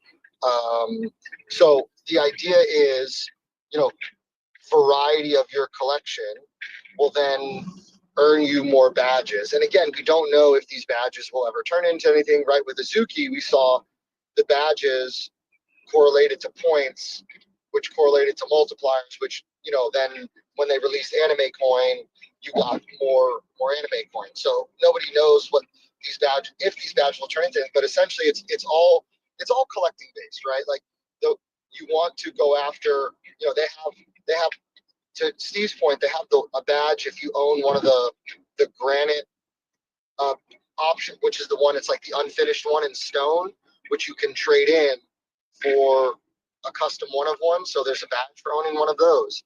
There's a badge for owning a one of one, which I think there's like 9 or 10 of those, 9 in the collection. So they're all trait based. You can literally just go to their website and you click on explore badges. There's 60 badges. And if you click on each badge, it tells you how to earn it. I think Dobbins has a really interesting. Oh, by the way, Steve, part of my FOMO, I lost my Golden Fever badge. I've got 3 badges. That golden one may come back to sting me. Also, as we've talked through this, I just delisted and relisted the 2 I had remaining. The meme pricing works, so I listed the 2 I had at the 0.969 that the other one just sold at, and I think Dobbins' take here, I think he might be onto something. Says Good Vibes Club is giving good vibes that Doodles gave in 21. I would love to see GVC fill the hole that Doodles has left open. They have the same flavor, it seems. It's interesting because they are similar. I remember people saying that the art styles were similar, and while at a time where the Doodles goes from puking rainbows to dark mode and chaos, like at a time they kind of pivot the brand. It seems like that maybe there was maybe there has been not necessarily a hole, but an opportunity created in the marketplace to backfill that. I think there's okay, so a couple things. Rare Ed in the chat, good comment there, saying it's a collector economy. Good Vibes Club provided tools for collecting and community curation. Collectors are picking and choosing what they want and identifying with tribes within the community. Badges are tribal tattoos. Chris Voigt giving us a little insight as well. Loving it as well with the, Love Good Vibes Club. It's, Flora 6.2, Cosmic Flora 6.2 ETH. Sheesh. Yeah, I think there's a couple things here, and then I'll get to my sort of like take that I'm working out, which is I actually think that Dobbins' point about the Doodles whole is really interesting, because when I think about the Doodles community, I think about a community of creators. I think about a community of artists. I think about a community of people who sort of had this like color the world with joy mentality. And in fact, I talked to somebody recently in the community, not going to name names. There's a lot of people in the communities who said like, man, I'm not feeling as connected to the brand anymore since they sort of changed directions. And they weren't knocking the team. They weren't knocking the brand. They're rooting for it. They were just saying, I bought it for this, and now I'm here. It's sort of like people who bought like this big networking community for Moonbirds. I'm not going to name names, but somebody asked an opinion once of sort of Moonbirds versus Doodles versus Apes, all these different communities, and they ended up choosing Moonbirds based on what they knew to be true on it when I gave the community personalities. And then Moonbirds changed what they were to being like, we're art collectors. We're not, we're not, the networking sort of high-end club community, like sort of like the different things that we knew to be true about it initially. And I think Doodles with the pivot can pivot the brand, but it also means that certain people might not participate. And I think there is a hole in the market. Look, I mean, Good Vibes Club, their symbol is literally sort of the hang loose sign, which is like next to my name for a reason. It represents me as a whole and my personality and how I see the world. The actual term Good Vibes Club, I have literal shirts that say Good Vibes Only from the Jason Mraz Good Vibes tour. I am a Good Vibes up guy. So for me, like, there is a hole for like that sort of community if they truly do that. What would be interesting is to see like different community activations, like, can Good Vibes Club come together and do a Good Vibes charity drive? Like, I'd be down to do that, to like donate money to a charity and sort of see if we can get people with Good Vibes Club to do it. Maybe the team would issue some sort of a badge if you donate to signal that you were part of the Good Vibes, charity initiative or whatever. Like, that would be an example of a Good Vibes things they could do. So I have a lot of thoughts on stuff like that where Good Vibes could like help signal, because with their badge system, something like that would allow you to signal if you send ETH to this contract, that they use to then donate to a certain charity or a certain charity's of choice, then you get a badge into your thing. And like, I think people would do that if it's like, hey, a minimum of 0.05 ETH and you effectively mint the badge. Like, that's an example of, I don't know, maybe I'll hit the team about that because I think it's an interesting idea. But Cap, I've sort of a hot take I want to work out here, which is a lot of people would say NFTs aren't a like product. Like, they're like, oh, the problem is they don't have an actual product. NFTs are a product. Like, it is a product you sell and you get in return. The same way meme coins are a product you sell and you get in return. Now, what you are buying, that's certainly up for discussion, but you're certainly buying a product. Maybe we're getting to the point in the maturation of the market. We talked about a sponsorship opportunity at one point where, certain sponsors that you go to, not ones that we're working with, but when you talk to them, have a higher barrier for wanting to see certain things out of creators now. And I think that's probably good, right? You shouldn't just toss money at something without metrics and all those things. And I think similarly, are collectors actually just looking for something to be part of where the high effort that we felt like we were getting from certain teams in 2021 till it all turned into VC and financialized stuff?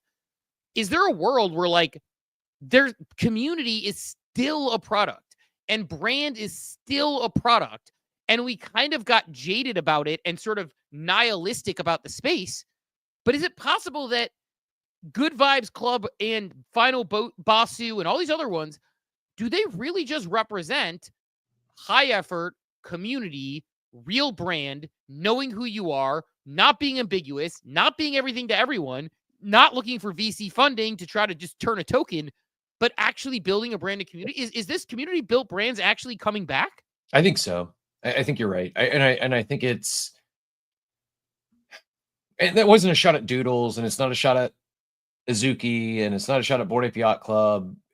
All those brands, though, from the last cycle, they ended up like some chose to go down that path. Others kind of had to go down that path after they accepted funding rounds, but they all became something more than a club of collectors, a community of collectors.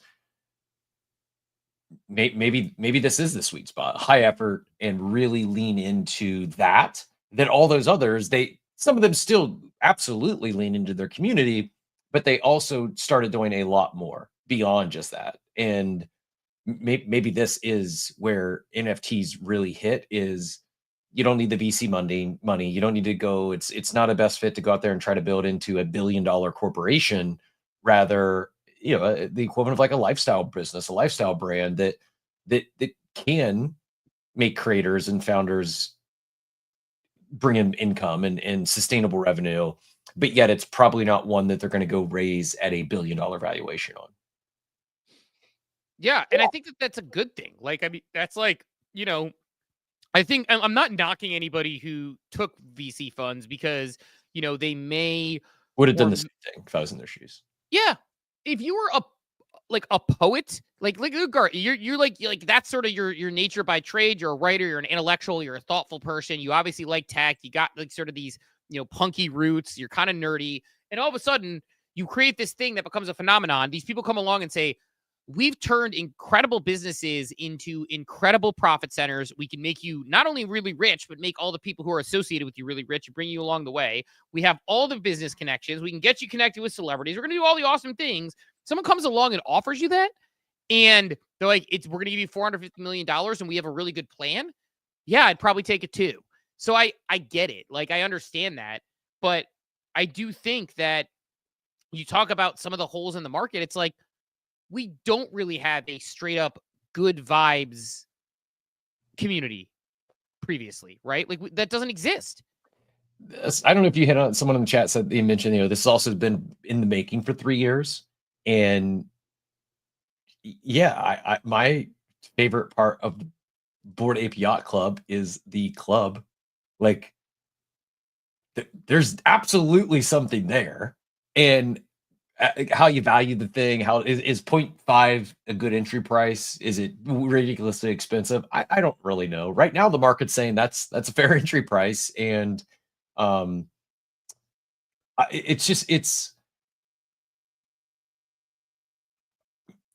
cautiously optimistic. I don't want to call it a season. I don't like, but like this would be awesome if this is just what NFT like. If this is what PFP NFTs become.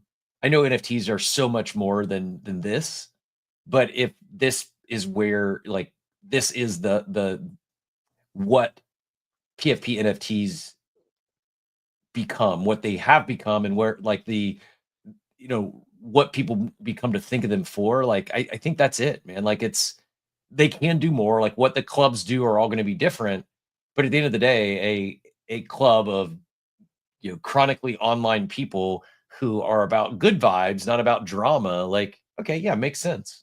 Now give us something to coordinate around. In this case, it's really high quality art and badges and some gamifications. And then how can those individuals, how can you fan the flames? Oh, I don't know, maybe some Twitter banners. A lot of this stuff isn't like new or novel. It's just we're seeing the founders today, those that do it, whether it's Kevin with Final Bossu and that team, whether it's Chris and Tyler with Good Vibes Club. I think they're taking a lot of what has worked. They're taking a lot of the good ideas and the best practices we've seen for the last 3 or 4 years and putting in years of work or months of work into building a club, a digital club that they enjoy around things that they're interested in. And yeah, I don't see a world where this doesn't play out. Now, what they're valued at, probably 100 ETH if ETH keeps turning to zero. I kind of kid, but yeah, I think more focus on the club and the community than price and number go up, because I haven't seen them talking about floor price once. I don't know about you, the founders, that is. No, I have not seen them talk about floor price nor care about floor price. They continue to drive it forward, and like again, like it's a tricky spot because like I feel bad like weething what I weethed, when I did it, but it's also, I always want to be liquid just in case, right? You want to be smart. I just think that the biggest thing that is hard is the business model, right? Like how the business model writes itself. Like we saw VC funding being the way for people to get funds till they built something to be profitable. If you're Good Vibes Club, like VFriends has a tremendous, advantage in that they're under the Vayner sort of umbrella.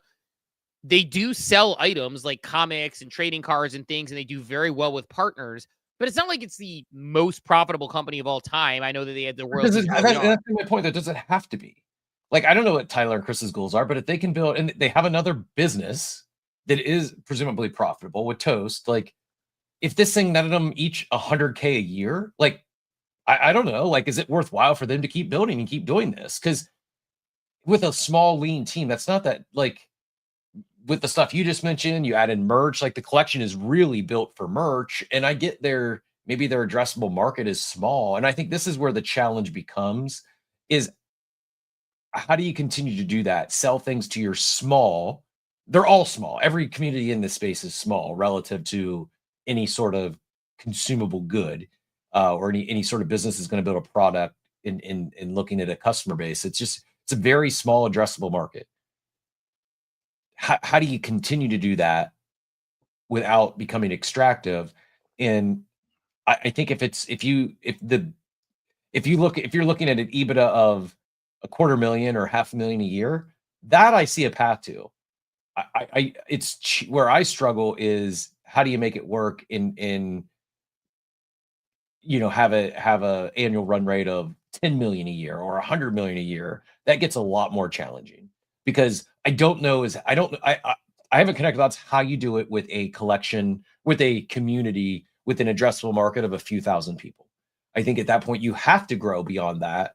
And now it's like you kind of lose the luster of, or it's just time, or it's decades from now, even though the close knit community and that base of customers is small, your products have escaped out of it. It's just, I think that is the challenge. I don't know if anyone's really solved yet. And I think if they go into it with the mindset that, hey, this is not going to be a business that we grow into $1 billion valuation, rather, can we grow a lifestyle brand out of an NFT collection? I see the path to that. Yeah, I think that there's a few things when I think about it. I mean, maybe I think like part of it is like there's a lot of things here. Is do you do what was the again the Royal Society of Players? If people remember those cards, their model was they hired people into their successful landmark ventures who worked on the Royal Society of Players stuff. In fact, at one point I talked to Zeve Klein about sort of a communications director, VP. I don't remember what the title was, but sort of leading communications on the both landmark venture side, which is their successful events business, and the Royal Society of Players side, and sort of the House of First side of what they were doing. So there'd be this combination Web 2, Web 3 job. And talked to them about it. And Zeve was awesome. He was great to talk to about it. And ultimately, I didn't take it. He respected I was at this point where I was like figuring out what I wanted to do with my life. And I wasn't sure. And I didn't want to take it unless I was all in or, those sorts of things. And we never got that far in the process. But the point is, he had a successful business. He had an NFT business and he bolted them together. I see what you're saying with like they have Toast and whatever. But like, I don't know. Like, is this the model? Because like, you need like how do you the path to profitability in that way is you have to actually build the brand. So it's a Doodles model. You build really good IP. That IP is then so popular that people really want it. Forget about the actual individualized NFTs. People want to get like Doodles merch and things, so you don't need to sell continuously into your holders. Like that was the initial Doodles model. Yeah, man, I don't know. I don't know what the actual real model is here for... Why can't you just keep it B2B? Why can't you, like, for what Doodles has with Golden Wolf, Good Vibes Club has with Toast, why can't they continue to, like, their home base, their collection is almost like... That's almost like free advertising. That's like their top of funnel to go get other B2B clients. And then they're making their money off other B2B clients, not necessarily their community base, but their community base, those brand ambassadors are the ones that help go get those B2B clients because they're sharing all their content about their home product or their and home. And then why? And again, I love the community. I love the essence and all that stuff. But like, why are you spending $700 on a Good Vibes Club? If you are, is it for the community? Is it for like the utility? It's like, so I think like that's the challenge. I think it starts there. Either the people who buy it now are buying it because they want to collect. They like the community. They like the vibes. It's online social club. And plus, so it's online social club community of people of like-minded individuals, and they like collecting. Long term, what I could see this growing into, or what I would hope, like in my mind, would be okay. Then how this community of brand ambassadors becomes like your unpaid sales force, your unpaid brand advocates who help you grow the business, because every time you put out a piece of content, you know it's going to do numbers because they're going to share it, and therefore a lot of your lead gen is going to come from someone seeing some of this content.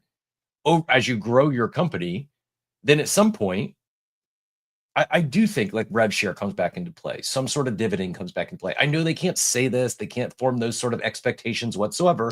But now we're at a point where we've seen other brands do this. Look at Wrecked. Look at Wrecked Guy, was started as a free NFT, became Wrecked Brands, Wrecked Drinks now.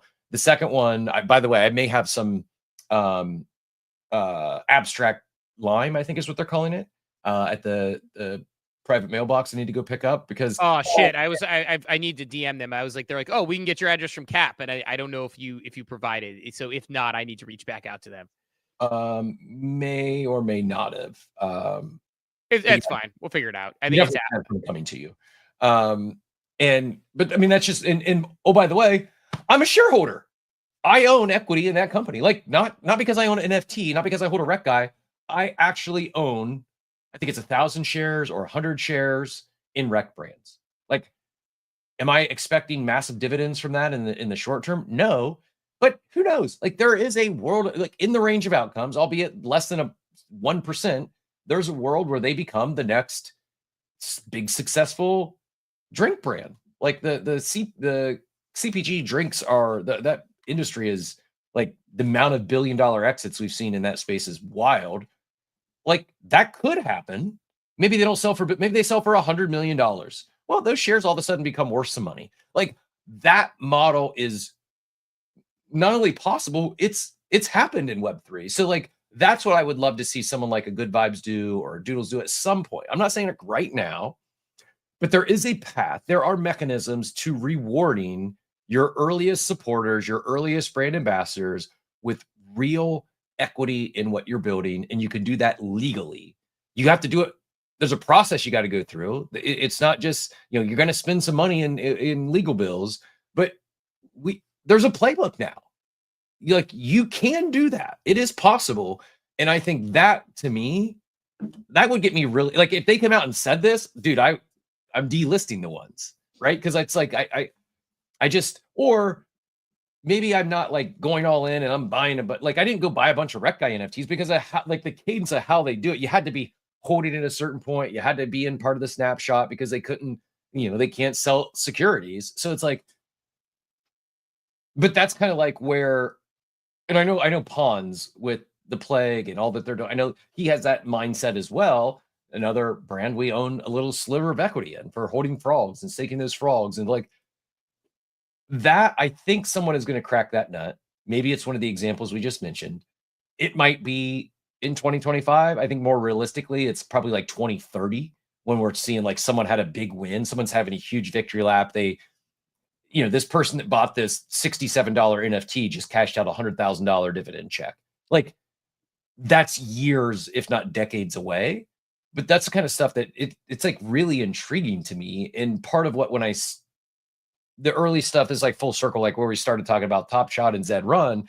Then what I got really excited about in NFT land was this idea of, okay, building in public and in sharing the upside. I saw a path to this that it's like, it's not fully been connected yet, but I could see like that is very real. Like start here, focus on the club, focus on the community, build a B2B division, and then someday connect the two. I would be a big fan of that model. Yeah, I mean, and that's an interesting, it's challenging. It's challenging for sure, right? Like, it's like, because again, like the part of the problem with NFTs is that initially people were really excited. They're excited about the community. And then we hit this point where holders hated founders, founders hated holders. And there was this terrible relationship where, I mean, you see it all the time. Like, founders, like, I mean, if you talk to them behind the scenes, they'll be like, oh, like holders are entitled. Like we've seen literally every major NFT founder at some point talk about entitled holders, which is hard because they're not wrong about certain people, but it feels very broad brush when you're like somebody who has tried to be patient and understanding as a holder. And, holders say, oh, the founders are just all buying $1 million houses. And then the founders might say like, oh, well, what did I do to earn that money? Like I've worked really hard and I've like basically worked 80 hours a week on things, 90 hours a week to try to make this happen. And so the relationship sucks between founders and holders in a lot of ways. And if you can build something that delivers utility that they see requisite for what they are investing in, and if you can be profitable enough with your own thing, you're like, yeah, there could be a model there. I think there's definitely something to be said.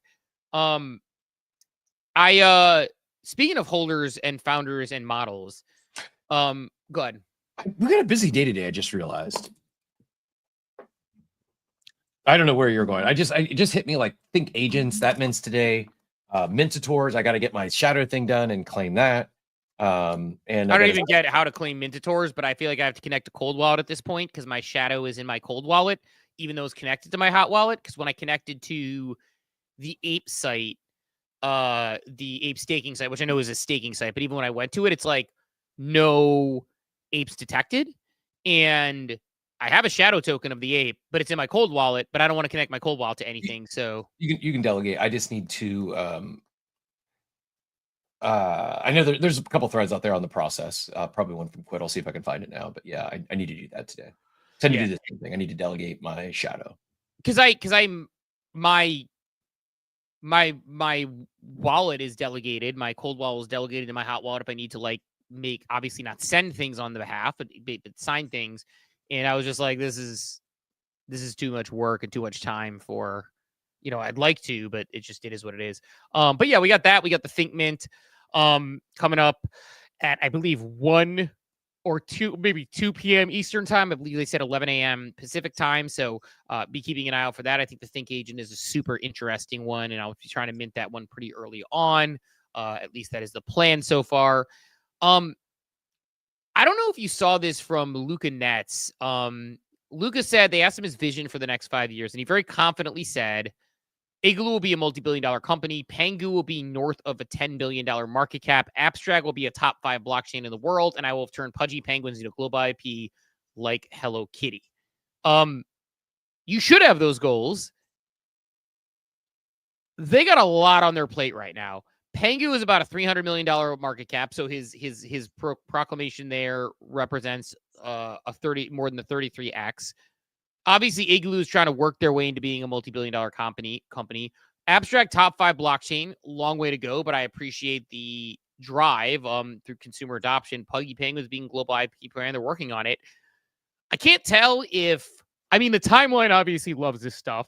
His community loves this stuff. I like this stuff, and I like that he's keeping his eye on the prize. I struggle a little bit with, and maybe this is me just talking out of bag, so I always want to be clear on that, is that I thought the Pengu thesis was interesting. It was the only meme coin that I was interested in. I've seen them deliver on their product. I thought they had a major marketing plan for it coming up. I bought prior to the new year. I claimed in the new year. And it has been absolute down only. It is probably the biggest wrecked trade I have had or amongst them. I'm struggling a little bit with whether I think it's good or not that he's saying this publicly, or whether it's just like, because I feel like we saw him talking about mopping everything 3-4 months ago. Like, I don't know, pudgy penguins are down floor wise overall, right? From when the mopping was talked about. Pengu's down. Abstract's a fun product, definitely a long way to go, but a fun product. They're building the IP, but I haven't seen a lot of new IP plays out of Pudgy yet. I guess I'm curious your take. I'm not trying to bud, but as I get the indication that Pengu's up 10% in the last 24 hours. Yay. I don't know. I like the confidence, but I feel like it's starting to get we're hearing this over and over and over again. It's do it, right? And I get that part of it is speaking into existence, but I don't know. If you're a holder, do you like this or do you not like this? Kind of in between. It doesn't move. That doesn't. Yes, I'd rather than be confident than lack confidence. However,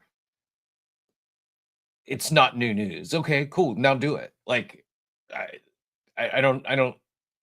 Yeah, it's like I think at some point there's too much when it's that. Like if you add up like the last 5, how many times you hear him speak? If is it that about, hey, these are the numbers we're going to hit versus what we're doing? I think it's a fine balance of mixing in some of the grandiose vision. Here's what we're going to do with here's what we've just done, or here's what we're doing this week or this month or this year.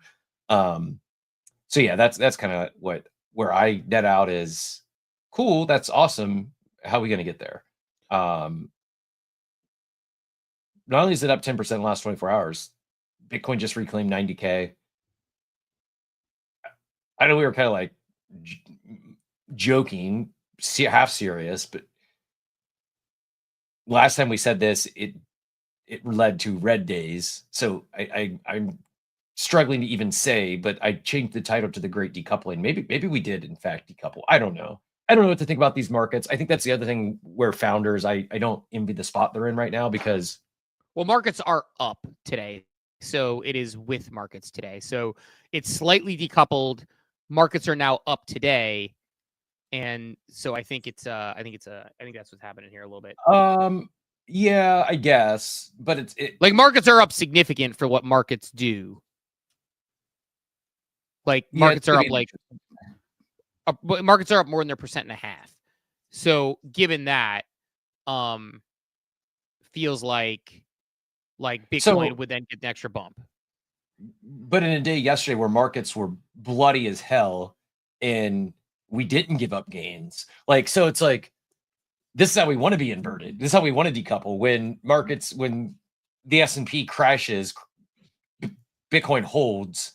And then when it recovers, Bitcoin also moons like that. That is like, that's so you're saying we want to be up only is what you're saying. Yes. We've entered up only era. You heard it here first. We're in the up only season. You're like, what we want is when markets go down, Bitcoin goes up. And when markets go up. We experienced the last 24 hours. Just do that forever. Every time the stock markets crash, go up. And when stock markets recover, we also want to rebound. You're right. When stock markets go down, go up. And when stocks go up even more is what we're looking for here. ETH is up as it works. Bitcoin reclaimed 90,000. ETH is working to reclaim 1,000, but despite its best efforts, it is above 1,600. Hearing I don't know. Maybe a deal was struck between U.S. and India. Maybe. I'm just waiting for Trump to come out and be like, that's absolutely not true. 3,000% tax on India. Just see what happens. Diablo just says you probably got to click the shadow box on the delegate site and delegate your wall again. I don't know. This is very I need to look at it. I should do it. It's an important thing to do with shadows. I think shadows are a really cool tech. I just need to do it and get it delegated. So I'll look into that. But no, man, I don't know. I mean, going on the Luca conversation, I know we were talking about that, but it's just, I think one of the challenges of being a leader in general, let alone in Web3, is the balance between driving expectations, tempering expectations, driving new products, talking about them, not giving away sort of competitive advantages. And I just think we're watching Luca go through this in real time. I think the bravado and the confidence is good, but I know he does the inner igloos. I'm waiting for an NFT brand to have a quarterly business update, a monthly business update, a weekly business update. I know they do that a little bit in the inner igloos, but talk about all the different pieces of the brand in a way that a real company does, and you'll see people really getting excited about it. And the traditional world will stop shunning the Web3 world like they do right now. It's a conversation I had yesterday about crypto. We've entered the weirdest timeline where all of the regulations and lawsuits and things are being dropped. And yet, when I have conversations with people in the Web 2 world, crypto's reputation with the Trump coin, the Melania coin, the whole thing that happened with Solana, it's actually as negative as I can remember it being in the early days of NFTs are a scam. What's with these monkey pictures? It's weird. Companies, people in Web 2 are having trouble, or people who do sort of Web 3 products for Web 2 that I've talked to are having trouble getting traditional funding or traditional partnerships because they say, oh my God, you have crypto involved. And then they're not crypto enough for Web3.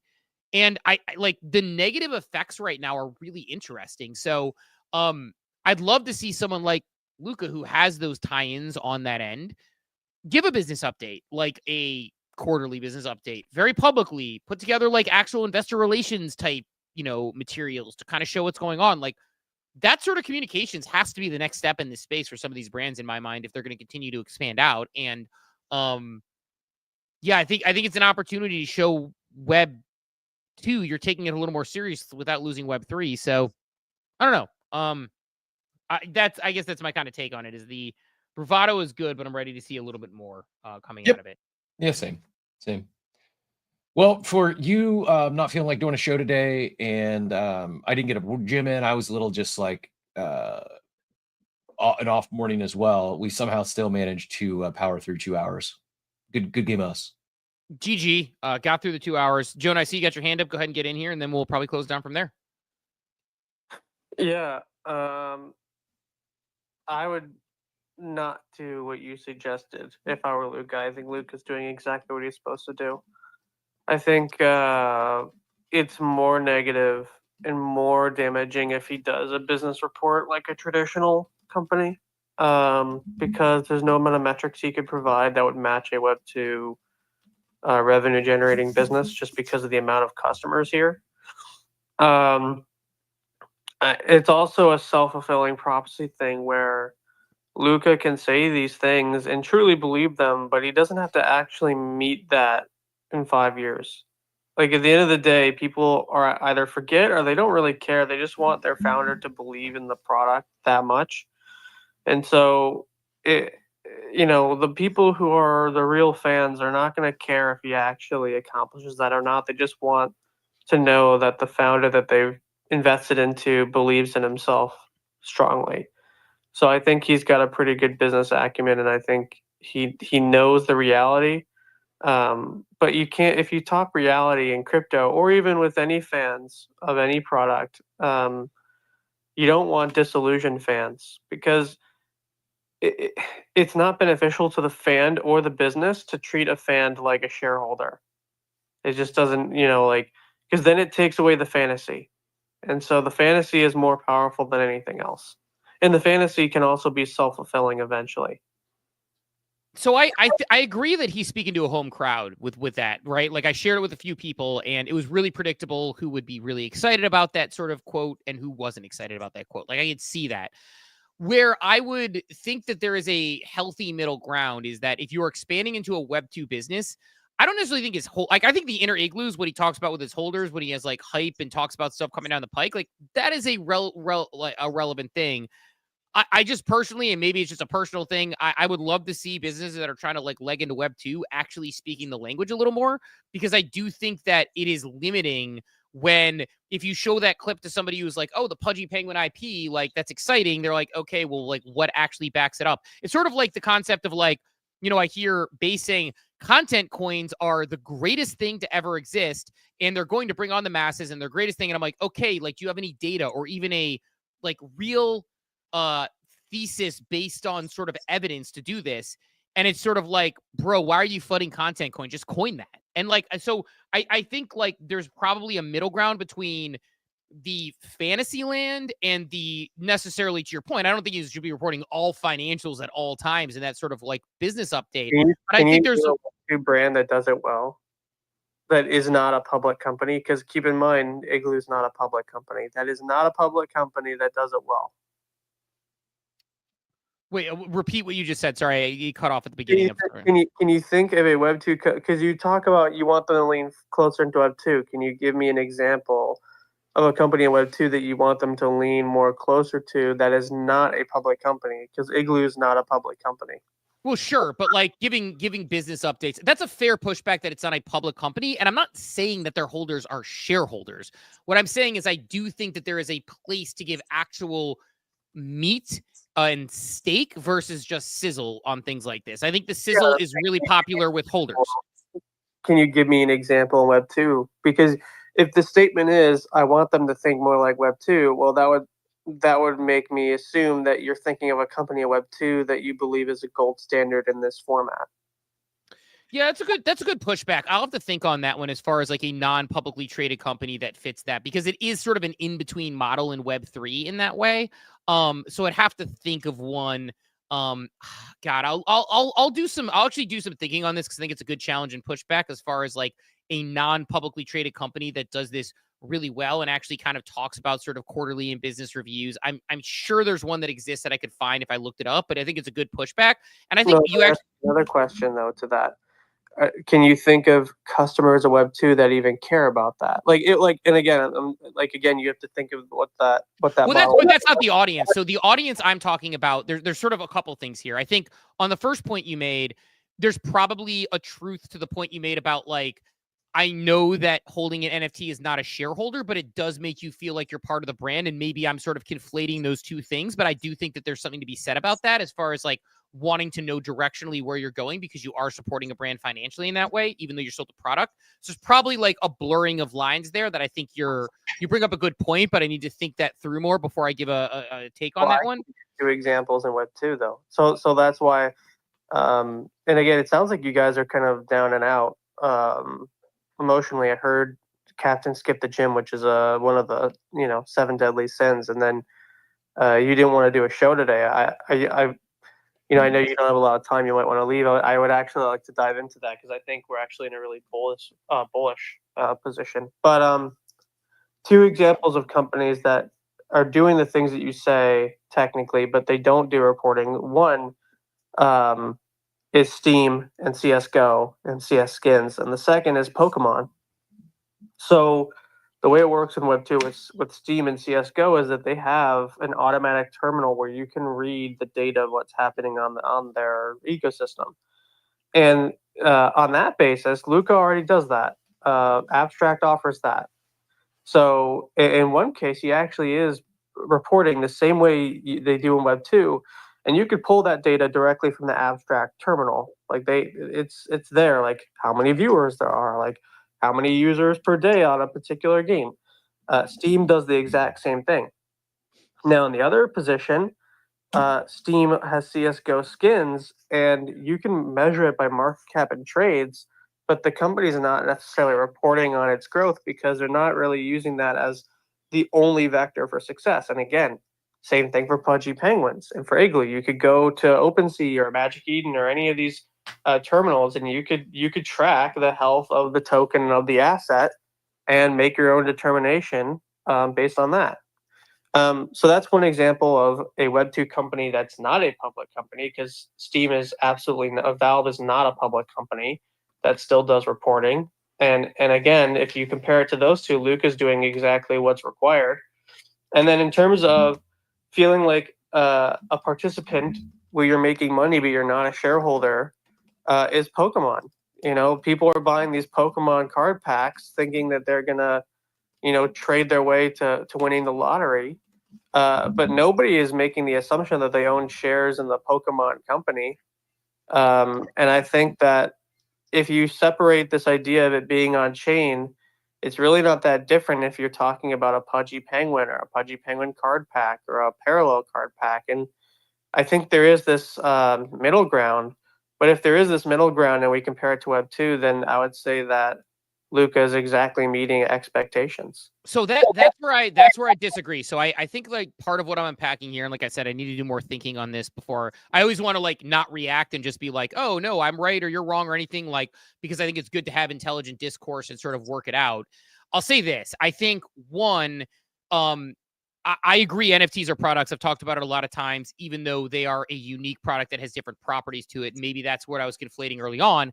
I do think that the idea of getting contextualized data versus pulling it myself and contextualizing it is something I would like to see in a more formal and a frequent way. And I think on Web 2 companies, I think part of it is you're trying to show that you are a real business to the Web 2 audience, including investors, which assumedly they're doing all right with. So maybe Pudgy Penguins is the example there. But like there is this weird in-between moment right now with the acceptance of crypto in conversations I'm having on the Web 2 side, and sort of comparatively even till a year ago, which is weird because we were in a bear market with headwinds.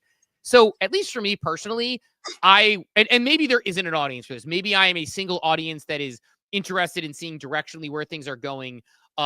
Hearing an actual business review based on what they're seeing and how they're evaluating the metrics, and not just sort of a one-off tweet that talks about it, but an actual deep dive in on it is really interesting to me personally. Now, it's not the same thing you're going to share with investors. It's not the same thing you're going to share as you're trying to become a potentially funded company. And I think your point about it not being a publicly traded company is really salient, where it's like you probably don't see that as much in Web 2. I was just going to push back. I don't want to have a relitigate the whole thing, but we do. I think probably the largest, most successful privately held companies, they're doing this today. Like the Stripes, the Canvas, all these big companies, they're doing this. The Figma, Notion, like all these companies, they are privately held, but they are providing quarterly reports very akin to what these publicly held companies, and probably not a coincidence that. Can you send me one? I'd actually like to read one. These are the ones, Stripe's probably the best example, but these are the ones that are likely to go public soon. So I also get it. These are very large companies that have secured funding and they're heading towards IPOs, but to say it doesn't take place in privately held companies today is just not accurate. Yeah, I'll send you a Stripe report. Stripe was the one that came to mind, but I wasn't sure. For some reason, I thought Stripe was public. So actually, that was literally the one that came to mind. I almost said Stripe out loud when the question was asked. I'm like, wait a minute, did Stripe go public? So yeah, so like, and again, I'm not saying they have to. It's just, I think there's a juxtaposition between, I get it, playing to a home crowd, playing up the hype. People are excited. They get behind it. He knows exactly what he's doing as a marketer. It's just, I would love to see the content, like just the same way, using the base example, like they've given this very strong defined viewpoint that content coins will bring people in droves, the way NFTs and other things did in 2021. I just want to see some either data or some thesis behind it. Because like if they told me content coins, like, hey, we're going to do this for the people here, and then down the line, we're going to eventually bring people into, we're going to make this into a Web 2 product. But right now we need to provide a casino product, and casino gamblers are on chain too. And we should be trying to bring the world on chain, including them.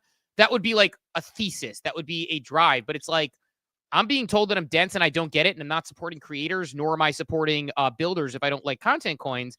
And like, to me, I'm like, okay, why? Like, what's the data? What's the reasoning? And so maybe I'm just asking a little too much of some of these brands, but as they continue to build and I continue to invest time and energy in them, it's just something I personally like to see, but I might be an audience of one. It may not be something that cares. And to your point, like, I just think there's a time and place for both. And I think finding that balance is important as you grow as a company. And those private ones you mentioned, Cap, I think, like I said, I was going to dig more into that as far as I've always been more of a publicly traded company tracker. So I was going to be honest about that.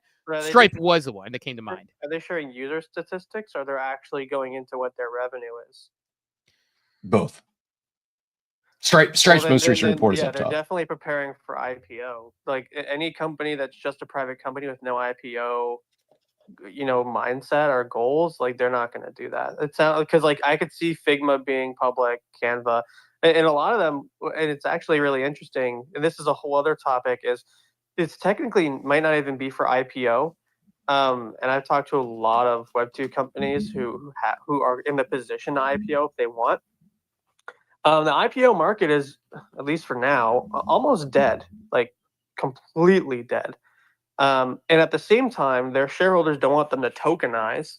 And so the middle ground is there's a whole groundswell of new tech and new rules and new interest around OTC markets, where a company, once they opt in, regardless of being a public company, has shares that you can trade on an OTC market. So there's a couple of these that exist, like they're called pre-IPO markets, and I've bought a few shares on them. You need to be accredited, of course, but I think with probably crypto that's going to change. But like you can buy shares in Epic Games, you can buy shares in X and Y and Z. Companies that are really large private companies that are not IPO'd, that have a aspiration to IPO. And it's very similar to in crypto, I guess you call it whale market, which is like pre-ICO coins that are already minted on contract, or at least they're like simulations of them. There's a whole thing there. Anyway, what I was going to say one counterpoint, because I'm not disagreeing with what Captain's saying, is I think the other problem is if you reveal all data, you have too much punditry. And when you have too much punditry, and again, like I'm a pundit, you guys are pundits, right? We're a different type of audience member, is we have a lot of value in stating our opinion based on a report or things read, and we have a follower base on that. So we have our own incentive. But an example of too much punditry is with the movie Sinners, which just came out. And if you read this on Variety, there's a whole story about this. But one side is saying that Sinners is a massive success, and we would argue it is. It's like one of the fastest growing original IPs in the last, I think, like 3 to 5 years. It's like a big deal, and it's directed by the guy who directed Black Panther. And I think the opening weekend is something around 60 or 70 million. And for a new IP, that's considered a massive success. So you have some pundits using the box office data to say this is a massive success, which I would say is objectively true.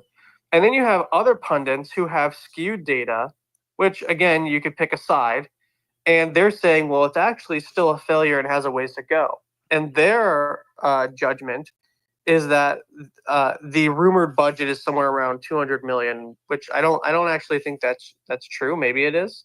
But their other argument is that Ryan Coogler, the director, has a very artist-friendly contract where he gets first money out, which is not typical in the movie business, because usually the movie studios get first money, last money in, or it depends, last money in, first money out.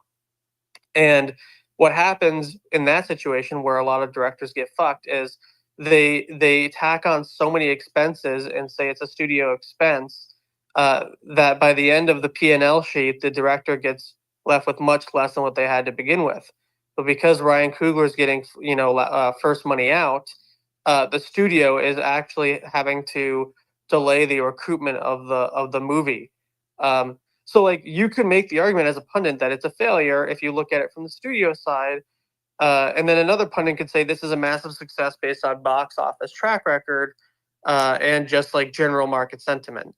And so the way that pundits can argue around data creates a lot of murkiness on the success of a company, because objectivism around data doesn't work for anyone but a public company, because a public company has very strict rules and regulations and a format.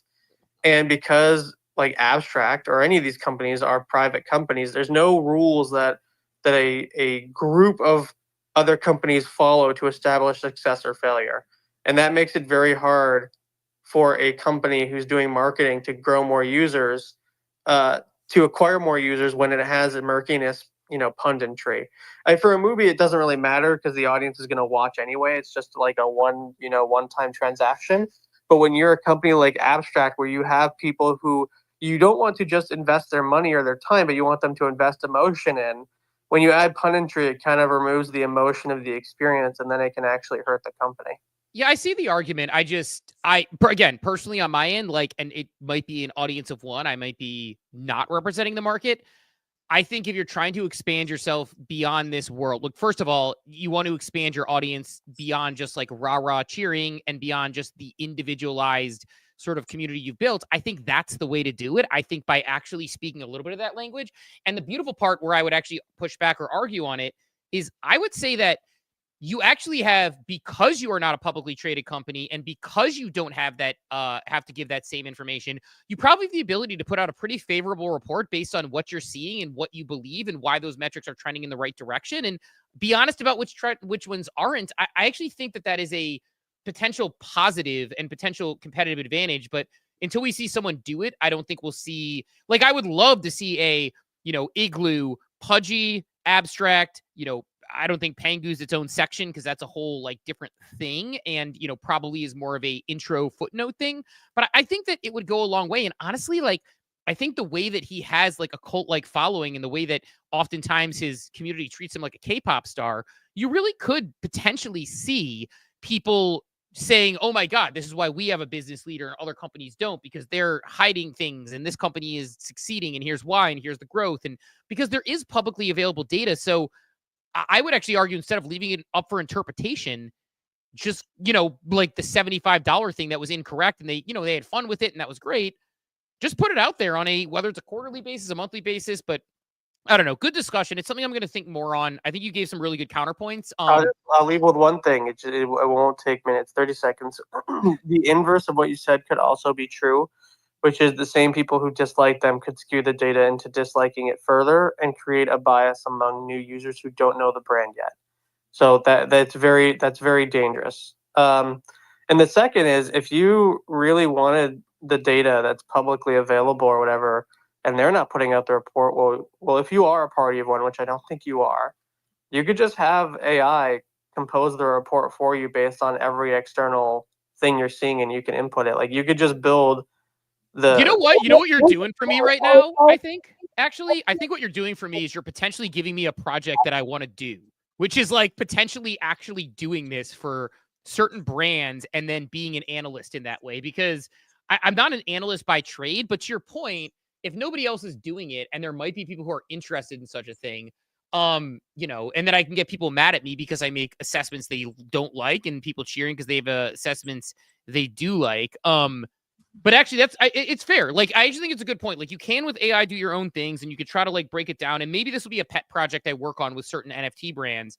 Because I do think there's a product there that is useful. It's just got to be done right. So I don't know. Like, this exists in Web 2. So when you're getting ready to IPO or after IPO, typically public companies will find they're typically banks that do this. They have it as a service, but you'll find an analytics shop, and that analytics shop almost works like a high-end Yelp review.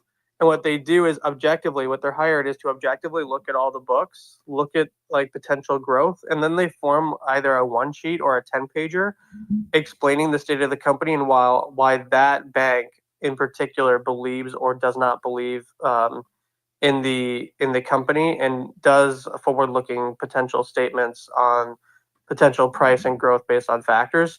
And a lot of actually like AI in stock trading reads those reports and like adds it to their data set. So there is actually a business here, and these businesses make millions of dollars a year because they're just analyzing public companies for data.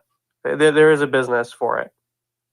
Yeah, and I love the analysts on both publicly traded and pre-IPOs as well. I've done a little digging on those, and definitely love love seeing that. So maybe there's something for me to do there. I don't know. We shall see. But that said, and I appreciate it, Jonah, because you're like, I always say, like, you're one of those people who comes up when you have something to add or to say, which I appreciate. And it got me thinking about it a little bit differently. So I think that is a I appreciate the thought process there. But Cap, that said, let's let everyone sail off into their day. I think I actually really enjoyed this discussion at the end, and it may have like spurned me to do something a little bit. It may have spurned me to do something here. So I think I might be up to something and thinking about it. But anyway, that said, I will let's let everybody sail in their day. Cap, anything we missed or any flyovers? Nope, I don't think so. Good day today. Good chat. Appreciate everyone who joined, and we'll be back tomorrow at 8 a.m. Eastern. Awesome. I need to figure out if I can delegate my I always try to do it there at the end, and I had my Quuticorns, whatever Q's thing is, and I had it that was showing, and I was in the process of claiming, and they ran out before my claim went through, so I did not get one. The BAYC mint is in process now, about halfway done. I got no shot. I'm not going to do it in time. Like, it's anytime. Like, I love in there automatically. I've got the wallets delegated, but it's not finding mine. So yeah, I'm missing something. Yeah, it's just this is like I don't know. I'll leave on this. It's like the frustration with like the tech barrier. I'm a tech person by trade. I have a BAYC in one of my wallets. That wallet is delegated. That full wallet is delegated. Therefore, I would assume that Shadow is delegated. But when I go to claim, it's like Shadow's an ape chain claim. BAYC. Looks like you don't own a BAYC. Token checker. BAYC. Nope. It's so I don't know, man. It's and I'm not trying to be a hater. Like, it is what it is. It's just I want to mint this. I don't understand why my Qtons and Quuticorns were there, but my other ones are not. So yeah, I don't know. Yeah, it's like going through all of the going through all of the things. I don't know. It's basically like I can't even understand fully, to be honest, how to mint. I don't have a mint pass. I don't have a gob. So it's cool. Like, it's a cool concept. Like, I like the site that James has built. It's not a knock on James or anything. It's not a knock on the tech. It's just the issue is the one-time setup. Like, shame on us for waiting till the day of. We should have had this done prior, because if you have it done prior, the mint site's super easy. I mean, it's really well done. I've been watching it updated in real time. It's literally updated in real time, the amount remaining. Like, it's really well done. And the tech is incredible for stuff that we couldn't do years ago. Like, it's amazing. It's just, it's not, the UI is not to where it's off the street user ready, but these are people who are like us, are deep in the space. And it's just, you got to go through the steps to set it up the first time, which we have not done. Yeah. And I don't know how to, like, I've gone to delegate and delegated the wallet. Like, what I don't understand is why, like a delegate wallet, and I've delegated my cold wallet many, many times, like going and getting my ledger and putting it all together and doing all these things is like not, like I don't keep my ledger intentionally readily accessible because it is a cold wallet that I want to make sure is taken care of. And so it's like, all right, well, now I need to figure out how to get that in the meantime and try to delegate and mint and all. It's like, I delegated it multiple times with multiple things. And it's like, but now you need to delegate the Shadow specifically. I'm like, why? Like, if the Shadow is in the wallet that I have delegated, why doesn't it delegate across the board? Maybe it's just a different thing, but it's like, it is different. I don't know. I don't understand why you have to delegate the individual one. If there's some reason there, you might. I don't know, but I don't. That's the missing part, is how you delegate the individual asset. I see the screenshots. I'm just not seeing how to get to that screen. Yeah, and I have no idea how to properly delegate an individual asset in that way. Again, I can. Yeah. So I don't know. I'll have to look at delegate and see what it is. And what's hilarious is I wonder, would delegate allow me to delegate without using my ledger to delegate just the Shadow token? I have no idea. So anyway, I don't know. I can't even get to the proper, proper delegation site and everything on delegate. It's just, we have a law. I'm not trying to, this isn't about like the mint today. This isn't about the people who are trying to help us out, which I appreciate. If I can't figure out how to do this and I have figured out all of the tech barriers, like, we're not in, like, this right here in and of itself is part of, so like, I can't even find, like, to your point, the site of delegate, like a single NFT delegation for ape chain only, wallet, contract, asset, super ID, first ID, Shadow NFT. It's like, I can't even find what I'm looking for. Let alone, how I can, I don't know. Like, it doesn't make sense to me. So I see asset on here now, so maybe I'll try to figure it out. But it's like, how do I get the contract address, the token ID, Shadow NFT, ape chain? It's just, ape chain doesn't even show up as an option on the Shadow NFT thing. So, like, what is the contract I'm delegating? I don't even know. So is the delegate wallet the one it's going to? Is the one it's coming out of? It's so wildly confusing that I can't. So if somebody can explain it to me in plain English, as somebody who works in tech and gets this stuff, I get to the site, I just can't figure it all out. It makes no sense to me. So I'm hoping other people can have more luck than I did, but I guess I'll miss out on the mint because of it. But yeah, we can let everybody sail off in their day. That said, I know, Cap, you stepped away for a second, so hopefully you'll be back soon, or else I'll hit end stream and we'll see what happens. I have no idea if that's the right thing to do here, and it goes straight into our end stream, but we'll let everyone sail off in their day. Thanks to everyone who came through this morning. We will talk to everybody bright and early tomorrow morning at 8 a.m. Eastern time. I will press the red button. Have a wonderful, wonderful day, everybody. Thanks for tuning into Coffee with Captain, powered by ApeCoin. We hope you enjoyed the show, and remember, nothing we discussed today is financial advice. Until next time, keep exploring, stay curious, and we'll see you soon. Have a great day. Welcome to the future.